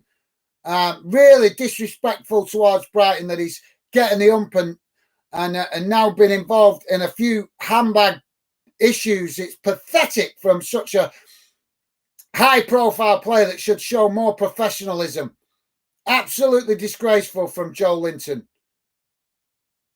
Brighton now playing out from the back as they kick the ball long up into the Newcastle half of the field on that far side. Goalkeeper comes out and kicks it out for a throw-in to Brighton on the far side, about 12 yards from the corner flag. But yeah, sorry, guys. I had to have a little rant there about that because I do not like seeing that kind of stuff. Once, fair enough. Twice, you can ignore it. 3 times now, Joe Linton has got the hump with the Brighton players, chucking his toys out the pram. And I'm sorry, once you've done it 3 times in the same game, that is just unacceptable. I was just complimenting on how well he was doing, taking on the initial two Brighton players that were defending or trying to challenge him for the ball defensively. And then a third Brighton player came over, and that's when he chucked his toys out the pram. What do you expect him to do? Just step to one side and say, yeah, just score a goal. Let's let you just walk past our defence. That's not how it's played. That's not how the game's played. I'm disgusted to see him through that, because I was complimenting him up until he decided to get the ump there. So Jack's saying, yeah, first step to get to the top. We'll start winning some trophies soon. Yeah, absolutely. I presume you're still talking about Newcastle there, Jack. But yep, you're right, mate. Newcastle, I'm sure, will just be happy to get Champions League football this season. But I'm not sure the trophies will come straight away next season, because what you've got to think is they've got to get used to. They're going to be new to European football, and I'm not saying they're not going to give a good account of themselves. I expect them to do so, but it's going to mean more games in it, so they're going to have to get used to that. Where they're playing twice a week more consistently, where it's, league game in the weekend and then a European game in midweek. And they're going to have to deal with that. They're going to have to get used to that. So that might be their first concern next season, rather than concentrate. I'm not saying they ain't going to try and win some silverware. I'm just saying that getting used to that 2 games a week is going to be, I would have presumed, their first priority. Getting familiar with that, getting confidence with that, and getting players used to that, and building a team that they can rotate as well, because they're going to want to do some rotation, as we see regularly. Same with Arsenal. They've not played Champions League for a while, but they do have a lot more European experience, don't they? But they're still going to have to get used to that. Yeah, cross into the box there from Brighton, and it's headed behind, and that will be a goal kick for Newcastle.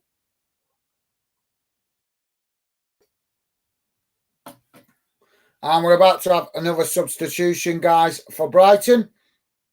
Pascal Gross coming off, and it's Odell Offia coming on.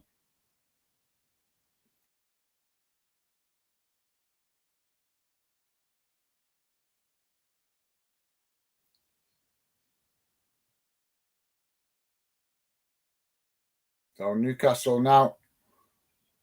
Long ball up the field from the goalkeeper out to that far side, as Brighton pick it up and now chip the ball long up into the Newcastle half on that far side, but nobody there, and it ends up going out.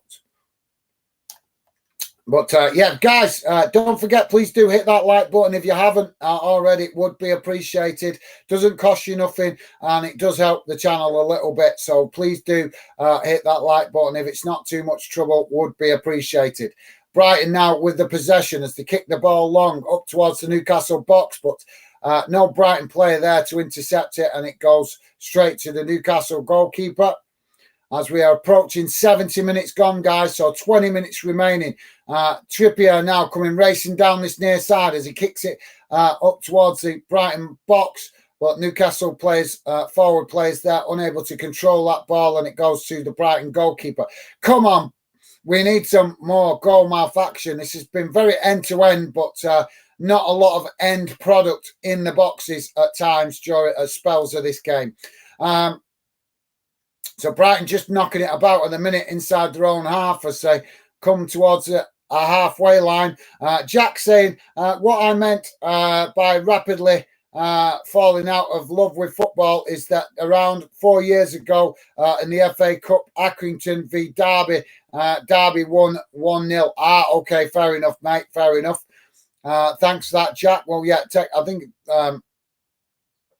like I said, the only time I've lost, I'm not fell out of love with football, but the only time I've got frustrated with it was when I saw my team Bolton dropping from Premier League down to League Two. That was very difficult to take, and when you're seeing your team lose week after week after week, season after season after season, that would get the more. I think even the most hardcore football fans would get fed up with that. Jack is saying, Accrington manager John Coleman said, I'm rapidly falling out of love with football. I just wonder if it's the point anymore.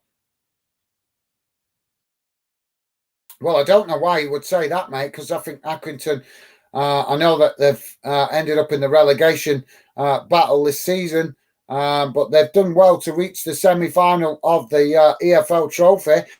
So they got something about them.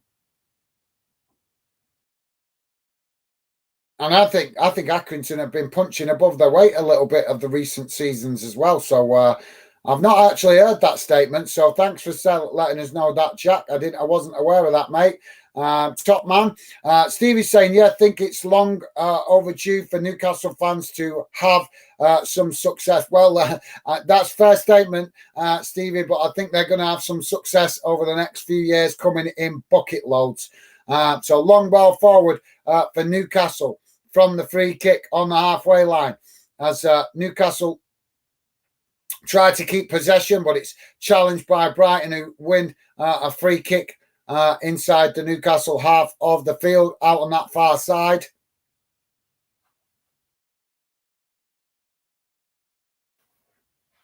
But yeah, Stevie, I think one thing I'm hoping that Newcastle do is start to challenge Man City's dominance once they get better players, obviously, that can do that. Because like I say, that will be the thing that they will do now. As Brighton now with a possession on this near side, keeping it in as it almost went out of play. And now Brighton moving the ball with purpose as they switch the play from this near side and play it right across the field out to that far side. And now back into the centre again as they're forced back towards the halfway line as Newcastle with all 10 players behind the ball. And eventually it's knocked forward and cut out by Newcastle as they head it back towards their own goalkeeper, and that will relieve the pressure on the Newcastle goal.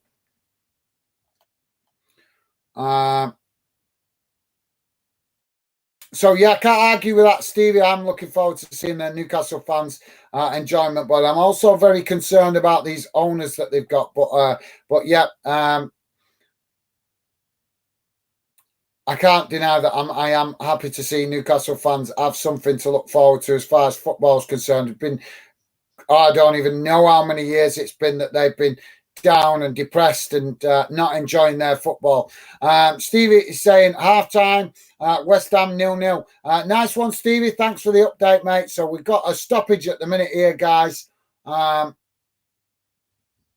it also looks like we're going to have possibly substitution here maybe as well, as Eddie Howe is taking advantage of the stoppage in play, giving instructions to some of the Newcastle players.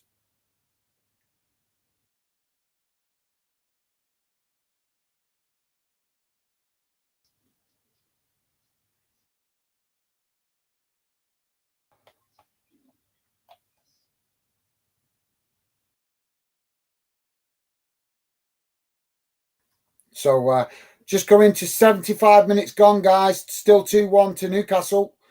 As we're about to get back underway, I think, in a moment. So, yeah, the game was stopped for, I think, was Joe Linton just receiving some treatment. So, game should be back underway in a second. So, yeah, kick long by the goalkeeper up into the Brighton half of the field out on that far side as Newcastle and Brighton both challenging each other for the ball. Newcastle eventually get it down before Brighton win it back. And now Brighton trying to play out from the back on that far side as they're under pressure by Newcastle pressing from the front. But Brighton managed to absorb that press and now coming forward down the centre of the field as they eventually try to work it towards the halfway line, but yet again forced to come backwards from that press of Newcastle. I am impressed with Newcastle pressing from the front like this through most of the game. So Brighton goalkeeper now plays it out from the back as they just looking to try and find some gaps in that Newcastle formation to get the ball further up the field, but they're dawdling a bit here, Brighton, as they seem a bit rattled by the press from Newcastle. So, yeah, thanks for that, Stevie. Top stuff, mate. Appreciate the update. Jack Ludlam saying, after all, they've been through there getting their rewards and the good times are coming for them. Absolutely, yeah. Couldn't have said it any better, Jack. I think you're spot on with that. Brighton just knocking it about at the minute, still in their own half. So opportunity to read out one or two of your comments. Jack also saying, would have been mad if West Ham went down while playing Championship football and playing in Europa League. Yeah, it would, but I think we did see a team do it a while back. Was it Millwall? I think it was Millwall did it a while back. They got, I think, was it the cup final? They got to the cup final, and I think it was United that they played. United would already secured a European place, so Millwall got the European position, and they was playing Championship football at the time, I think, if I remember rightly, and they got to play Europa League football. So it's not an impossibility, Jack. But yep, you're right, mate. Will be fascinating to see if that happens. Jack also saying that's what I think has kept Moyes his job this season, their Conference League run. Well, I'm not impressed with West Ham, to be fair, wanting him out. West Ham fans calling for him to be out. He's done amazing at West Ham, got them an organised team. Yes, they've had a difficult season, but that's football. Not every season's going to run smoothly. Not every season is going to go the way you want. Sometimes it just doesn't click. I mean, look at Liverpool, perfect example. Who would think Liverpool would play so well for so many seasons and then just lose one or two players and go completely off the boil? Nobody would predict that. So that's what I'm saying. This is why we love the game so much, isn't it, Jack? It's sometimes just unpredictable. Same with Arsenal. Who would have predicted Arsenal challenging for the league this season? Not at the start of the season. Not many of us. So, I think that's why we love the game, mate. Definitely. But, yeah, well said, Jack. Thanks for that great comment, mate. Stevie's saying, didn't think of that, Jack. That's a good point. That's something you wouldn't see every season. No, you don't see it every season. But like I say, we have seen it before. I think it was Millwall who it happened with. Well, like I say, they've got to the cup final and played United. They lost the cup final. But United had already secured a European position through the league, so the European place that they won through getting to the cup final was passed to Millwall, who at the time was in the Championship, if I remember correctly. So it's rare. You're right to point it out, Jack. It is rare, but it does happen. So ball now with the Brighton goalkeeper as he tries to bring the ball forward and now kicks it long up into the Newcastle half as Newcastle intercept it. And now they play it down the middle as it's strong challenge there comes in from Brighton as the referee waves it on. And now Newcastle coming towards the edge of the Brighton box. Shot comes in and it's well over the bar, but great effort from Newcastle from the edge of the box. And now the referee going back to that incident and issuing a yellow card for the Brighton challenge. Yeah, I don't think it was intentional. It was just a reckless challenge. As it was I think it was more of a panic challenge rather than actually intending to hurt anybody. So John Paul Van Eyck, the Brighton player in the referee's book with a yellow card. Brighton now trying to play out from the back again.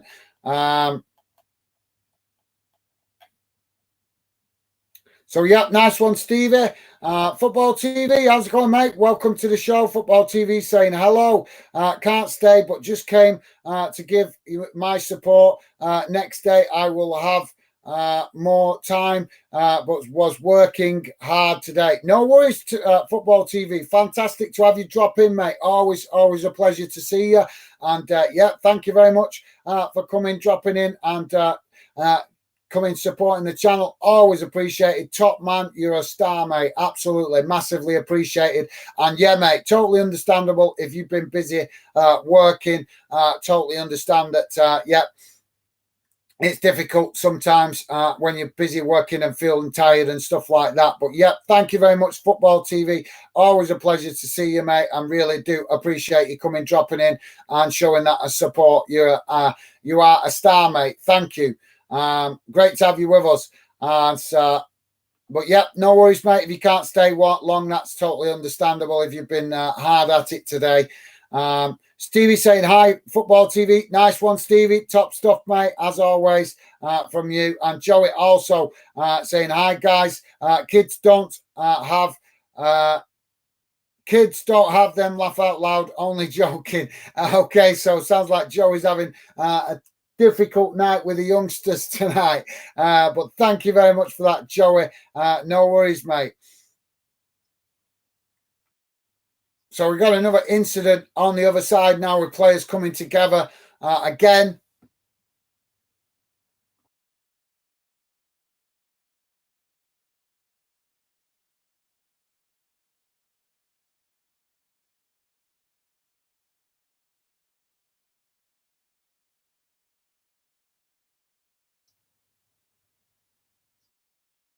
But what possesses these players to do this stuff, honest?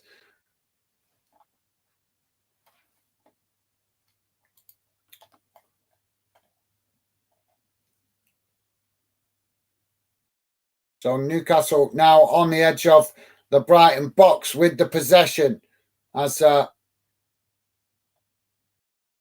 Brighton challenging for it as it's worked out to this near side, and now they're trying to relieve the pressure on their goal.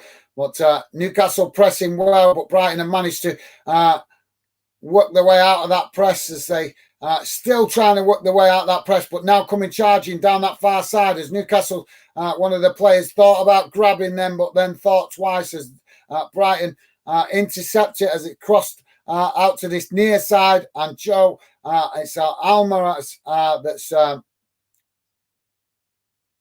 Almiron, that's grabbing hold of the Brighton player there, and that gives Brighton an opportunity from a free kick. And Stevie's saying, laugh out loud, Joey. Yep, so Joey having a challenging night with the youngsters. So we've got another substitution here, guys. It's Brighton making a sub. Apologies, I missed the name of the player there.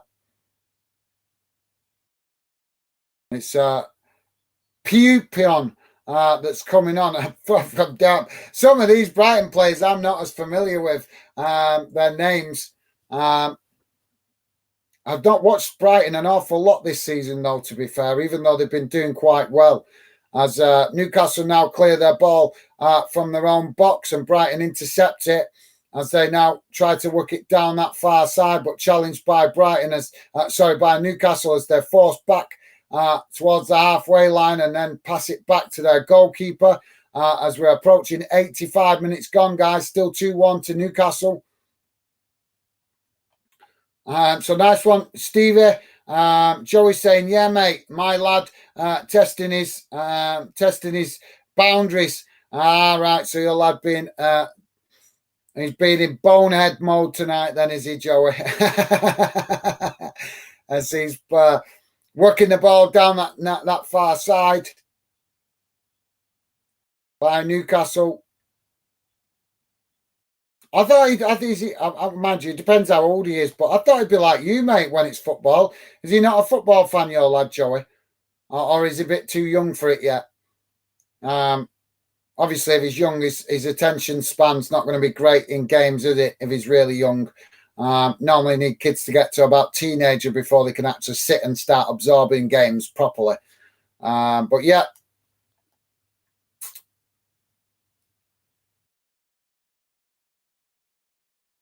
I thought he'd be sat chilled at the side of you, Joey, watching the game with you, mate. As Brighton now with the ball on that far side, as they're just knocking it about on the halfway line and now trying to work and probe Newcastle's defensive formation. And now Brighton playing it down the middle as they tried to get in behind and now worked out to this near side looking for an opportunity for a cross, but it's challenged by Trippier there for Newcastle and goes out for a corner on this near side to Brighton.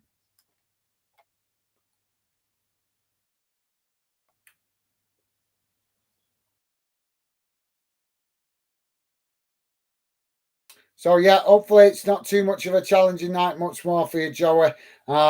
try to keep your patience, mate. Try to keep your patience. He's just young. As the corner comes in towards the near post and it's knocked back in the direction it came from. As Brighton pick it up, we've got a Brighton player down in the box as Brighton try to get a shot off there, and it's they do, but it's blocked by Newcastle, and we've still got a Brighton player down in the box as he's just getting back to his feet, hobbling.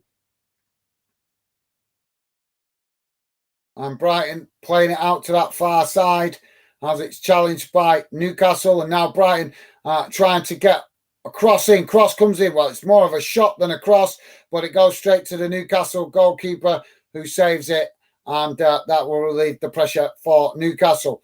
And that gets the Newcastle fans on their feet as well, roaring for their team. So Joey saying, come on, Brighton. Thanks, Joey. And I'm thinking, is Jack, have you disappeared, mate? Have you gone, or are you still with us? Joey's saying, laugh out loud. Gaz, yeah, definitely bonehead. He he loves football, mate. He's 12, but bedtime only. But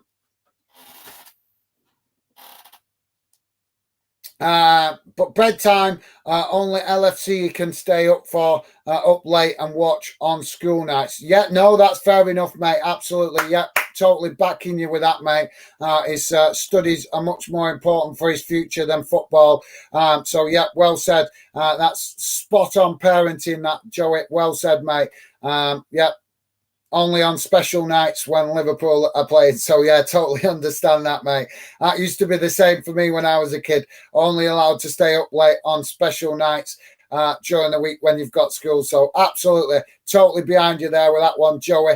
As Newcastle and now have got him behind shots, and it's a goal! Newcastle have killed off the game, getting in behind that Brighton defence, and an easy goal there for Newcastle. Goalkeeper did come out a bit to close the angle, but there was only so much he could do when Wilson coming charging towards him, and no Brighton defenders there to stop him. 89 minutes now, guys. Newcastle 3, Brighton 1. But yeah, totally, Joey, right behind you with that, mate. Right behind you, 100%. Just tell him. I tell you the good thing. Tell him if he doesn't behave himself and go and get his head down, then next time Liverpool are playing on an important game on a weeknight, he's not going to be allowed to stay up and watch it. Maybe try that tactic. I don't know if it'll help, Joey. Just a suggestion, mate. But maybe the threat of not being allowed to stay up when next time Liverpool are playing on a weeknight might just get him to settle down. Worth a try, innit, mate? Just a suggestion. But yeah, beautiful goal that from Wilson for Newcastle. And we are into added on time now, guys.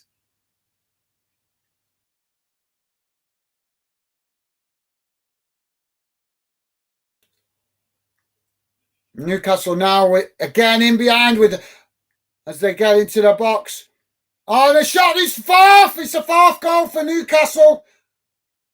Unbelievable. Brighton just falling to pieces in the last few minutes. 8 minutes added on time, guys.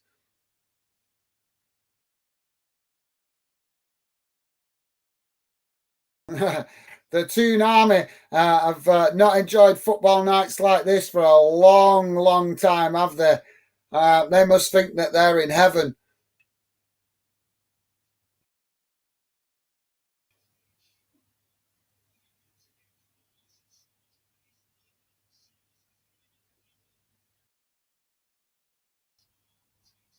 So, yeah, Bruno, the player to score it.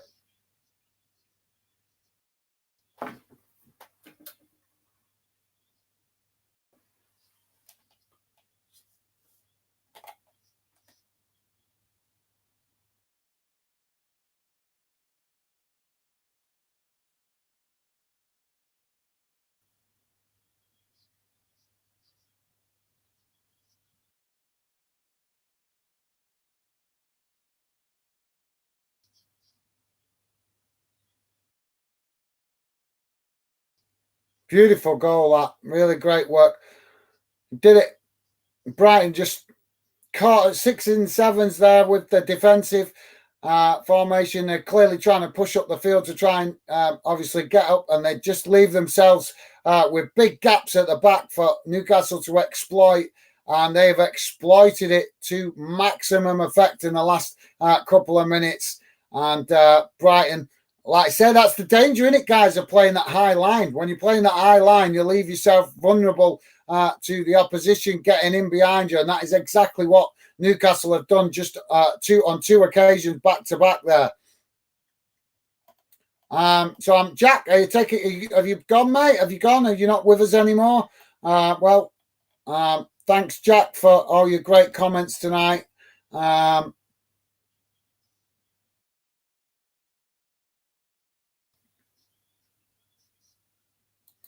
So let's Joey saying. Joey saying, yeah, mate, he's just coming that age, starting to turn into a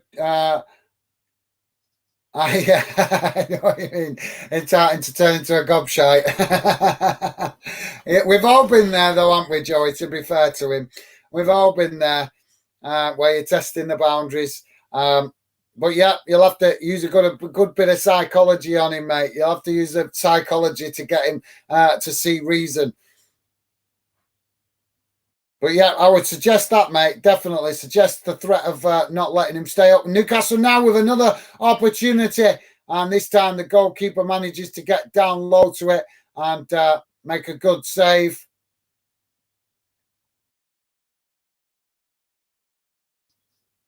But yeah, Joey, I would definitely suggest that, mate. Suggest the threat of not letting him stay up next time Liverpool are playing a weekday game.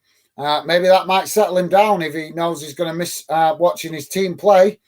That might get him to see a bit more reason, mate. I would certainly give it a try, but like I said, just a suggestion as Newcastle with a possession, and we've got a foul now, I think.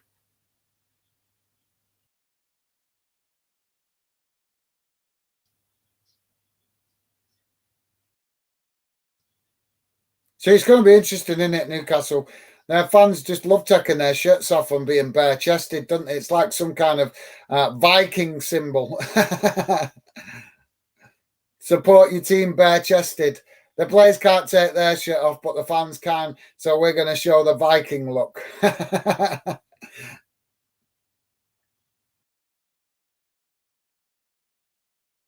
So another substitution for Newcastle, as we are coming up to 5 minutes into the added-on time, and it's Joelinton and Trippier coming off. Taggart and McQuinn coming on for Newcastle.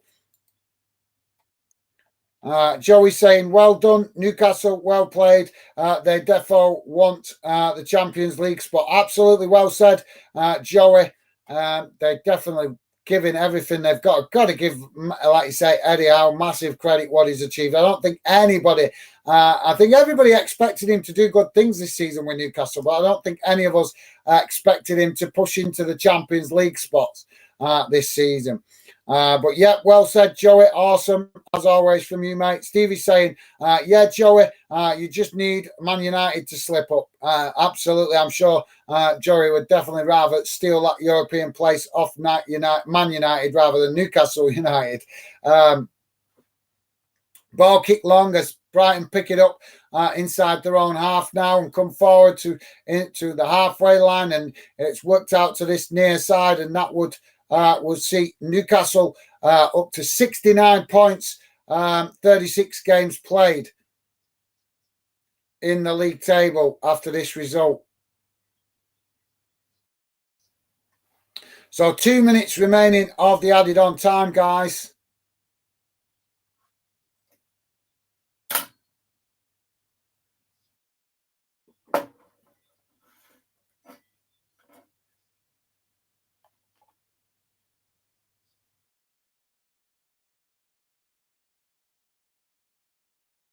Ball cleared up the field. As Brighton pick it up again now inside their own half and kick it out long to that far side as they come forward towards the edge of the Newcastle box, but defended well by Newcastle on that far side as they win it back again now and work the ball forward as on that far side as Newcastle being challenged by Brighton, but they managed to play through that press, and now Newcastle coming racing into the Brighton half down that far side as they come towards the edge of the box, looking for the opportunity. Cross, cut back as it's just unable to keep that ball under control, and it ricochets off the Newcastle player going to a Brighton player, but Brighton now on the counter-attack as they come racing into the Newcastle half towards the edge of the Newcastle box. Can they make the most of this and pull one back for their opportunity? They do get the shot off, but it goes wide of this near side post by NCO, and he's slapping the pitch in frustration.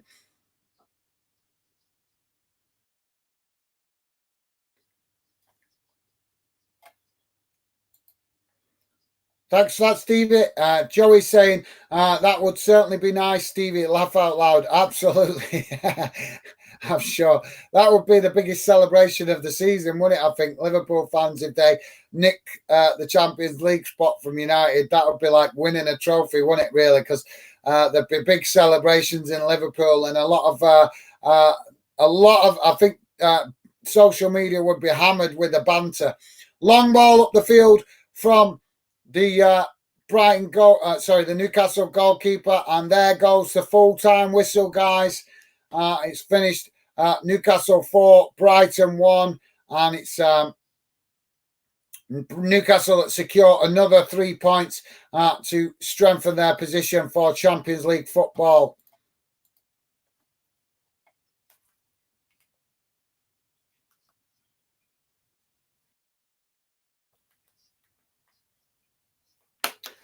So let's quickly see what's going on in these other games.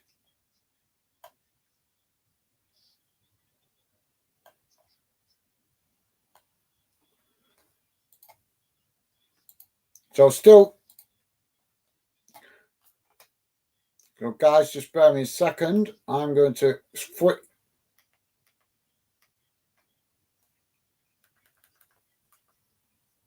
So yeah, Newcastle with the win, and we'll quickly check out how West Ham are getting on. So let's keep a check on how West Ham are getting on. They're currently defending in numbers as Akma knocking it along the halfway line at the moment as they chip the ball forward and up towards the new West Ham goal as West Ham intercept it, and now they kick it long, and it's intercepted by Akma. And so the ball going out of play on this near side. So let's get rid of that because we're done with Newcastle v Brighton now. And Joey saying you would see an invasion in Manchester. Yeah, possibly, Joey. You could be right there, mate. Yeah, could be definitely an interesting one.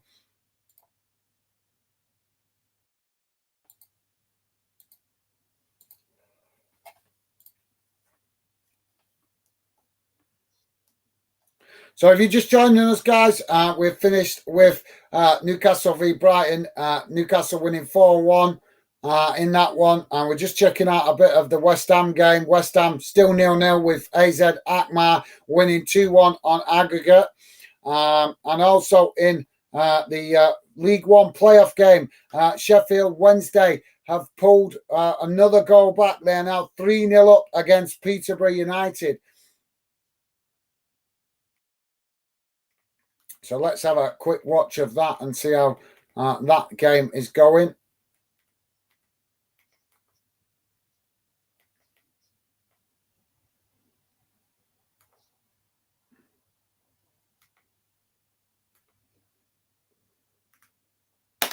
So yeah, we are just checking out the other games as we're just having a look at now at this. So Sheffield Wednesday have pulled it back. They're 3-0 up now as that closes the gap to only needing 1 goal now.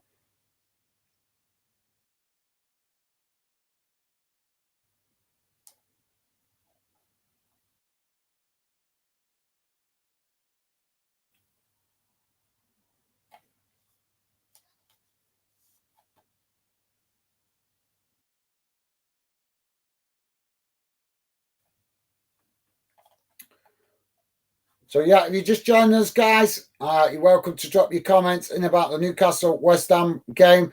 The Newcastle Brighton game, and we are just checking out the tail end of this one, Sheffield Wednesday v Peterborough. As Wednesday have managed to pull it back to 3-0 on the night, which makes it 3-4 on aggregate. Both of these teams pushing for promotion from League One to the Championship in the playoffs.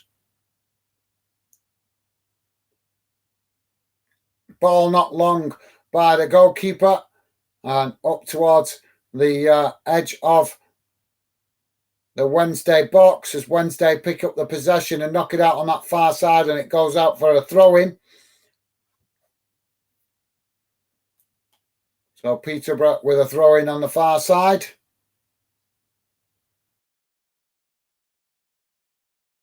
Well, this looked like an impossible task at the start of the night for Sheffield Wednesday to pull this back, but they're 3-0 up now with only needing 1 goal to level the score on aggregate. As Wednesday intercept it now, and Peterborough win it, the ball back inside their own half as they knock the ball long out to this near side and up into the Wednesday half of the field, but it's cut out by Wednesday as they tried to clear their lines and knock it back up the field. And Wednesday challenging for the ball, but Peterborough come away with it on this near side as they chip it forward now up towards the edge of the Wednesday box, but Wednesday win it back, and now Wednesday try to work the ball out to that far side as foul comes in, but referee waves it away, and now Wednesday racing into space as they come down that far side of the pitch. Cross comes into the box, headed away by Peterborough, and goes out on that far side for a throw-in, and that's got the Wednesday fans on their feet.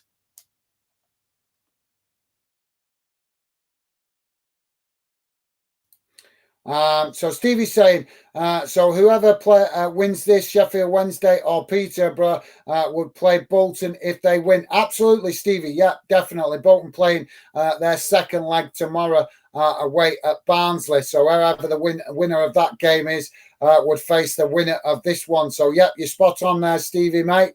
And it's going to be an interesting one.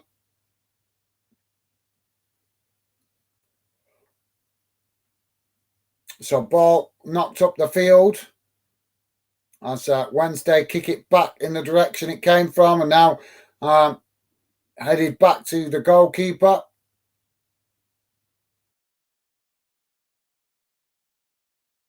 So Peterborough just killing a bit of time here, slow to kick the ball out.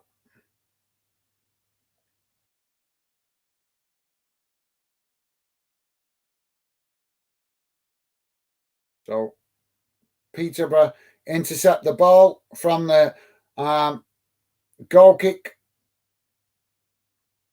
If you just joined us, guys, we have been watching along to Brighton, Newcastle v Brighton. That game finished 4-1 to Newcastle. And we've now just jumped onto the League One playoff game with Sheffield Wednesday taking on Peterborough. They were 4-0 down at the start of the night, but they're on aggregate, but they pulled it back and they're winning 3-0 on the night, and that makes it 3-4 on aggregate. So interesting game in this one as Wednesday trying to turn the result around.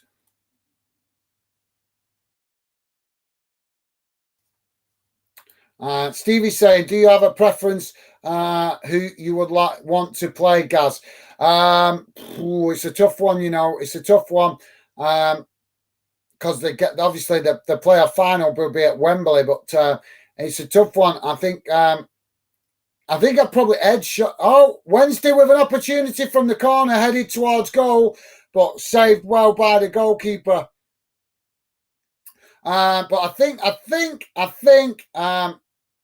it's difficult. Both of these teams think, but I think maybe I'd just lean slightly towards Wednesday because they've shown that they've got mistakes in them this season. They've shown they've got a bucket load of mistakes in them.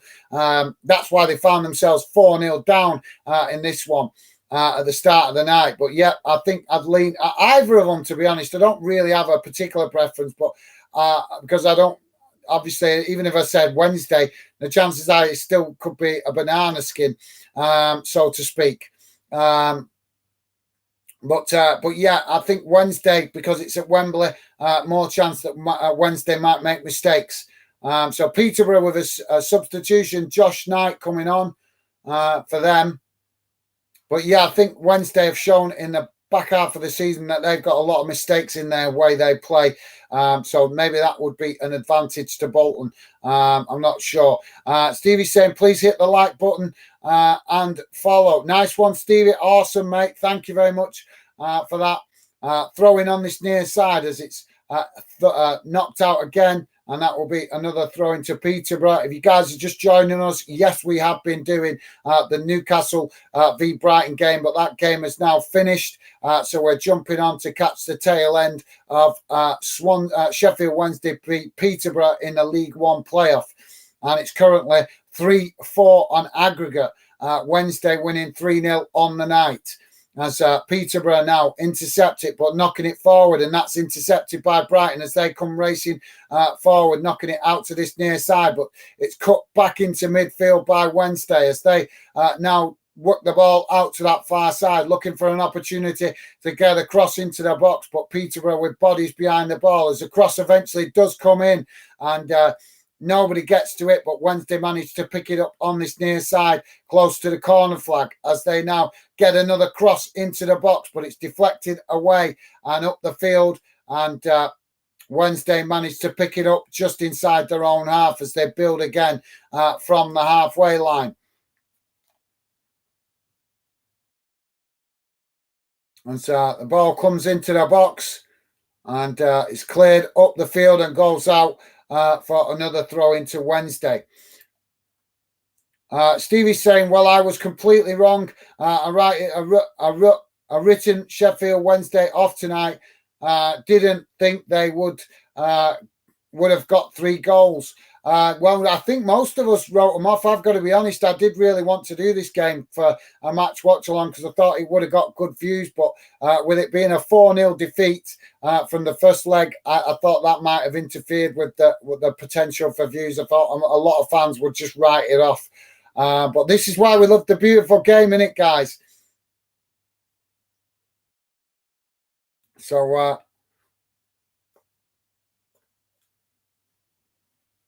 ball not long up the field.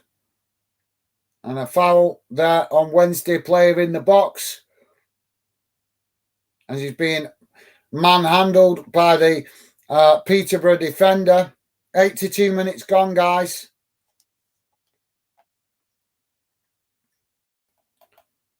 So, yeah, no worries, Stevie. I think we're all wrong with the way we thought this game would go tonight. Joey's saying, got to agree, Stevie, after the performance from the first leg. Yeah, I've got to agree. I think most of us wrote them off, to be honest. It's one thing coming back from a 2 or a 3-0 deficit, but once you're getting into 4-0, that seems like a bit of an impossible task. But we should never say impossible in football, should we? So, Peterborough now knocking it about inside the Wednesday half as they try to play it back to the halfway line, and it's cut out by Wednesday and goes out for a throw-in close to the dugouts, just in front of the dugouts, as Peterborough now take the throw-in quickly, and Sheffield Wednesday challenge for it, and it goes out on this near side for a throw-in. So thanks for that, Joey. Joey saying, you excited, Gaz, for Bolton game? I am, and I'm not. I'm also a little bit nervous because I know that Bolton can mess it up. But I'm hoping they really turn up tomorrow night for that one. But yeah, I'm excited. I'm kind of both, mate. I'm a bit excited, but I'm also nervous. But it wouldn't surprise me. I don't know, maybe there's a cynic in me because I've seen him mess things up before in the past. Yeah, I think I'm a bit more nervous than I'm excited, just because I know that with Bolton, it's one of them, mate. When they play away from home, you either get them playing absolutely fantastic and just, don't matter who they play, they'll destroy them, or they just don't turn up. That's the way it feels from a Bolton fan point of view. When we play away from home, we're good away from home when we play well, and when we play well, not many teams can handle us. But it's whether the players are up for it, whether they turn up. That'd be my biggest concern. Would they be up for it? Would they bring that? Would they be focused and up for it enough? Football TV, welcome back, mate. Football TV saying, what is the score? Do you know? I can't. I can only state a second. Nice one, Joey. Yeah, it's currently the Newcastle game finished 4-1 to Newcastle. And here with this Wednesday game, it's currently 3-0 on the night for Wednesday, 3-4 on aggregate. So Wednesday now with a ball on this near side as they try to cross the ball in, but it's cut out by Peterborough. And eventually the cross does come in as Peterborough managed to head it away, and Wednesday pick it up on that far side as they try to get another cross that's blocked off, and they keep the pressure on. But sloppy passing from Wednesday on that far side as they just managed to keep it in.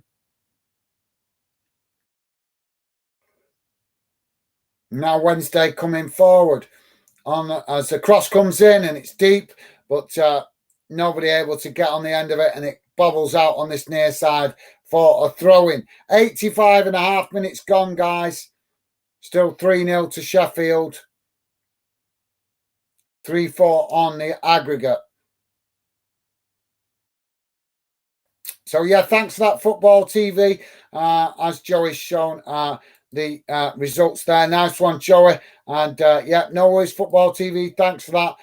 Yeah, Joey there letting you know the scores, mate. So thanks for that, Joey. You're a star, mate. Top man. So I think we're about to have a substitution for Wednesday.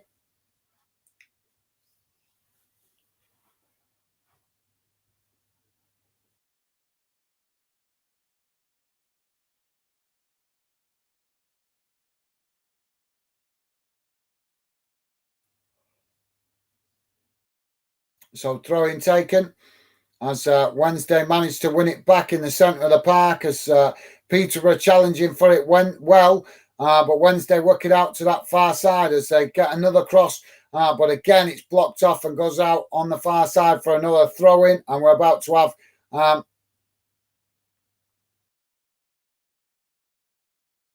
another substitution, I think. So throw-in for Wednesday. It's a long throw into the box, and it's knocked away by the Peterborough defender. First, it's Jack Taylor that's just been booked for Peterborough. And yeah, we're about to have a substitution for Sheffield Wednesday. Reece Jameson coming off. Will Volker coming on. Volks.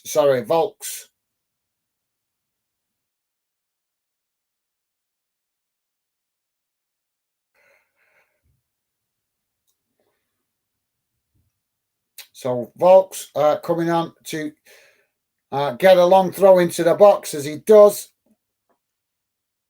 But Peterborough managed to intercept it as they try to now relieve the pressure on their box, kicking it long up the field, up towards the halfway line as Wednesday intercept it. And now they kick the ball back towards the Peterborough box as it's just been challenged for by both teams in the midway inside the Peterborough half, and the referee blows for a foul.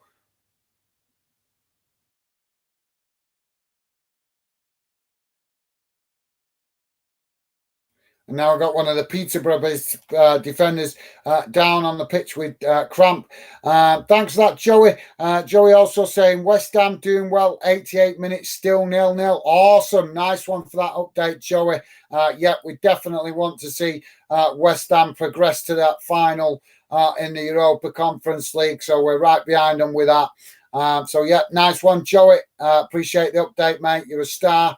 So Wednesday now with the ball from the free kick as they take it short and now chipped into the box as Wednesday had it on and they've wasted that opportunity, kicking it well high and wide and over the bar. I think you could have 3 goals sat on top of each other and it still wouldn't have gone in how high that ball was kicked. Yeah, he just didn't get it under control. He's tried to volley it and got it all messed up.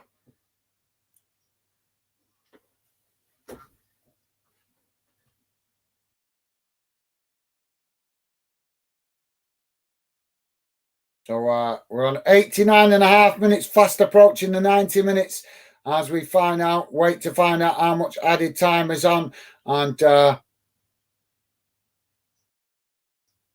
Peterborough now defending in numbers as Sheffield knock it forward, and now Sheffield with a ball out on this near side as they cross it into the box, but it's cut out by Peterborough. A strong challenge comes in there as a Wednesday player goes down as claims for a foul, but Wednesday still in possession now with the ball out on that far side. Cross comes in and it's cut out by the goalkeeper quite comfortably. 6 minutes added on time, guys. 6 minutes.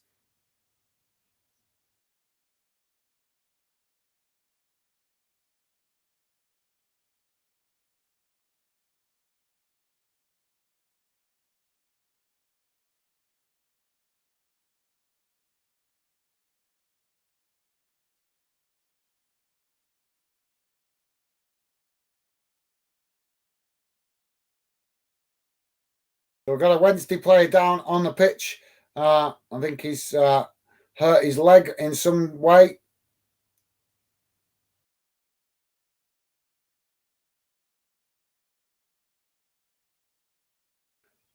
So the Peterborough fans find their voice.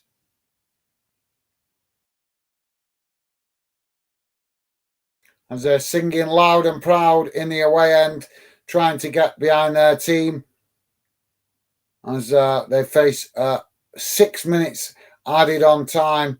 And we're already a minute into that added on time and we've still not played any football. So Wednesday making a substitution with a player going off. And it's Dominic Eroff that's gone off with the injury to his leg.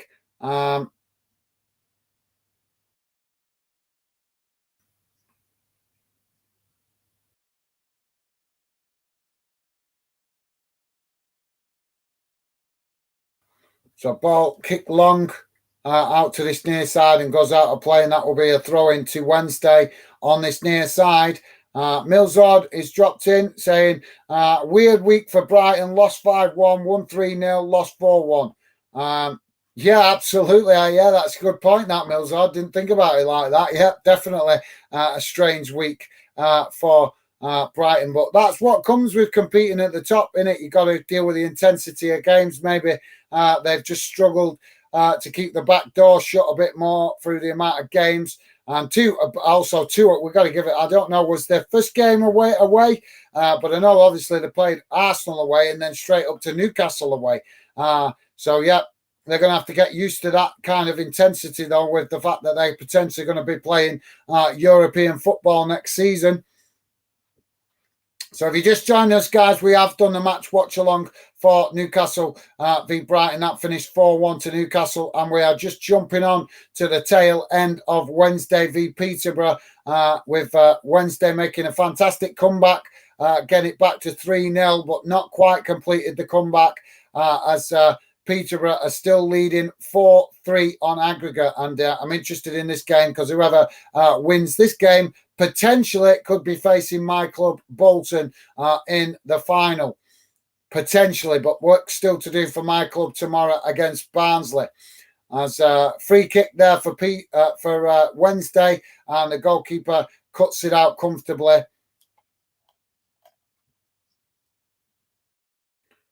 So yeah, thanks for that, Milzard. Joey saying West Ham just scored. Awesome, great news that, Joey. Thanks for that, mate.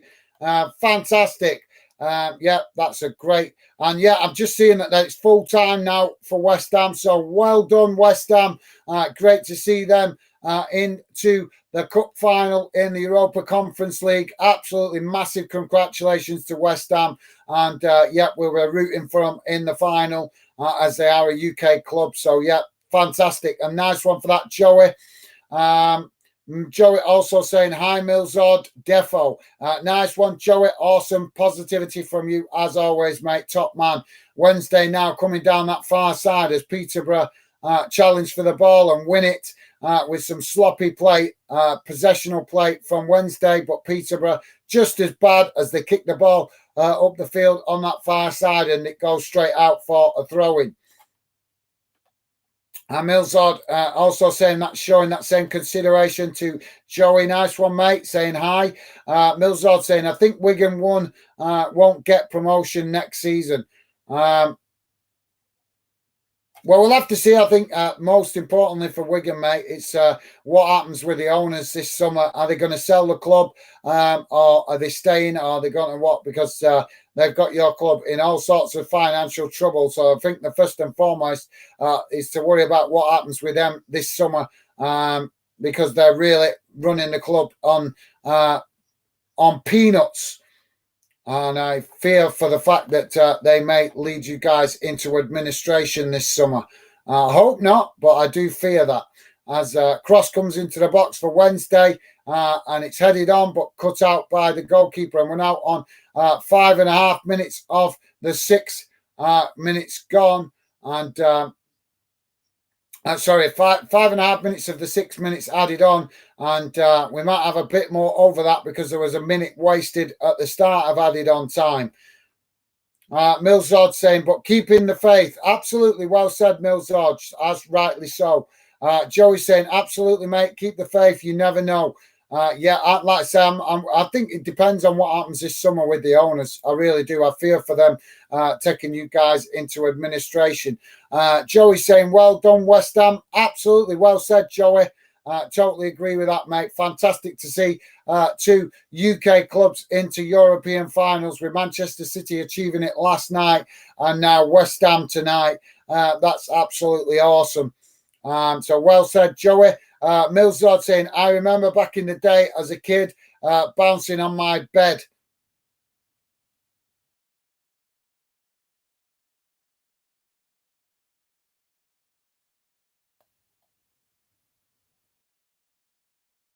Okay, is that when you won Wigan won the cup or something, mate? I'm presuming maybe. But thanks for that, Milzard. Milzard saying, congratulations, West Ham. Well said, Milzard. Top stuff, mate. Appreciate that. Loving the positivity from you guys. Milzard saying they want to sell stadium to Wigan Warriors. Right. That's interesting. Well, yeah, I don't think they should be allowed to. They shouldn't be allowed to strip their football club's assets just so that they can keep control of the ownership of the club. So we've got a long throw for Wednesday on that far side as they try to get something now as it's thrown into the box and it's Peterborough clear it, but only to the edge of the box. Wednesday pick it up, cross back in as it's headed on. Oh, they've scored! Can you believe it? Wednesday have found the equaliser in the dying stages of the game. Unbelievable.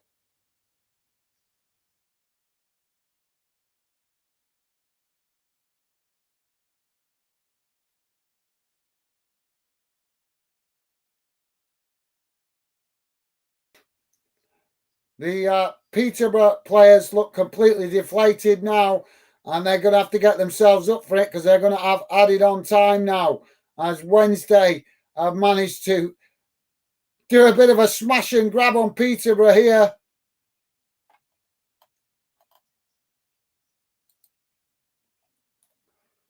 Millsard. So yeah, thanks for that, mate. I'll look into that. Joey's saying, think everyone did that, Millsard.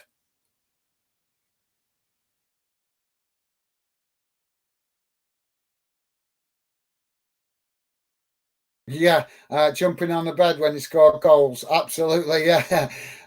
Millsard saying, yeah, agreeing with Joey. Millsard saying, yeah, when we've won FA Cup. Right, yeah, I thought that's what it was, mate. So, yeah, absolutely, that's totally understandable. Millsard also saying, but we had stadium before then. Yeah, I know that, mate. I'm quite familiar with the history of Wigan. I actually went to Wigan Rugby Club's old ground before it was knocked down many years ago. But yeah, before the old stadium was knocked down, I went to watch Wigan Rugby Club when I was a kid. So yeah, Millside saying, "Come on." I think that's as that we sport with Millsard maybe supporting Wednesday. Joey saying, "No way, never give up attitude." Absolutely, Joey. Yeah, never give up attitude. And there goes the full-time whistle. Millsard saying, "I want to play Peterborough next season." Fair enough. Yeah, fair enough, mate. So there you go, guys. This one is going to extra time, but I'm not going to stay on for it because I've got work early in the morning and we didn't actually start the night with this game as well.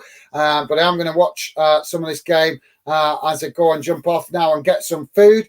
But yep, sorry guys, I'm not going to stay on for it because, like I say, I've got to be up early tomorrow for work, and plus I would like to try and get on tomorrow night for my own club, Bolton, playing in the other semi-final of playoff games. So yeah, apologies guys, I'm not staying on for the rest of this game. But like I said, we did start off with the Newcastle v Brighton game, and we saw that through and then jumped onto this. But yeah, we'll have to see what happens with the rest of this game as it goes into extra time now. But yeah, as Joey rightly pointed out, just before I go read out the other results from the game, because we fantastic to see West Ham reaching a cup final tonight. But guys, if you have any final comments, please do drop them in now, because like I said, I would stay on for this, but like I said, I've got work tomorrow, and the later I stay up, the later I end up going to bed, and I've been doing that way too much.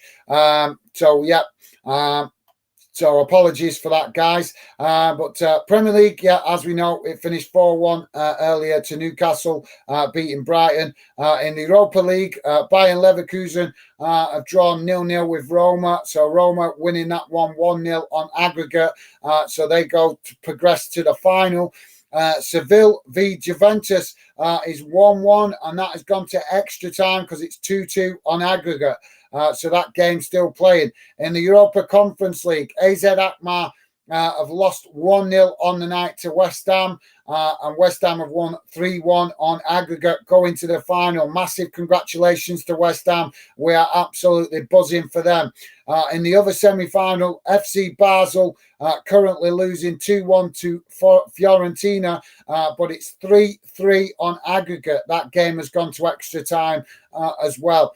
And in the League One playoffs, which we've just been watching the tail end of, it's finished for Sheffield Wednesday 4-0 on the night, 4-4 on aggregate. That game going to extra time. But unfortunately, guys, as I say, I've got work in the morning, so I'm not going to stay on for the rest of that. Turkish Super League, as I said before, finished Fenerbahce winning 3-1 against Trabzonspor. I'm sorry, I can't read that name properly. But yeah, that brings you bang up to date with the games around Europe and in English and English football as well. So yeah, thanks for that. So Joey is saying, cheers guys, catch you tomorrow if you're on. Yeah, I hope to be on, Joey. I hope to jump on tomorrow for Bolton's game in the League One playoff semi-final second leg. So I'm hoping to jump on for that. But thank you very much, Joe. It's been a pleasure to have you involved tonight, and hopefully your lad doesn't give you any more stress tonight. But yeah, always a pleasure. And yeah, hope to see you tomorrow if you're not too busy, Joey. Thank you very much for that, mate. Top stuff. Final word goes to Joey as well, I think. Joey's saying, don't apologise, mate. No worries. Thank you very much, Joey. You're an absolute star and really do appreciate the understanding, mate. But yeah, look after yourself, mate. And as I say, hopefully your lad don't give you any more stress tonight. And yeah, look forward to seeing you again soon, Joey. Look after yourself, mate. Stay safe. And big shout out to all you guys that are as well that have dropped in tonight. Really appreciate it. As always, love the conversation with you guys. But yeah, thank you very much. And take care, Joey. All the best. Enjoy the rest of your evening, mate. And thank you, as always, for the fantastic support from all of you guys. But for me, for now, that's it. Take care. All the best. And I'll see you guys again soon. Bye for now.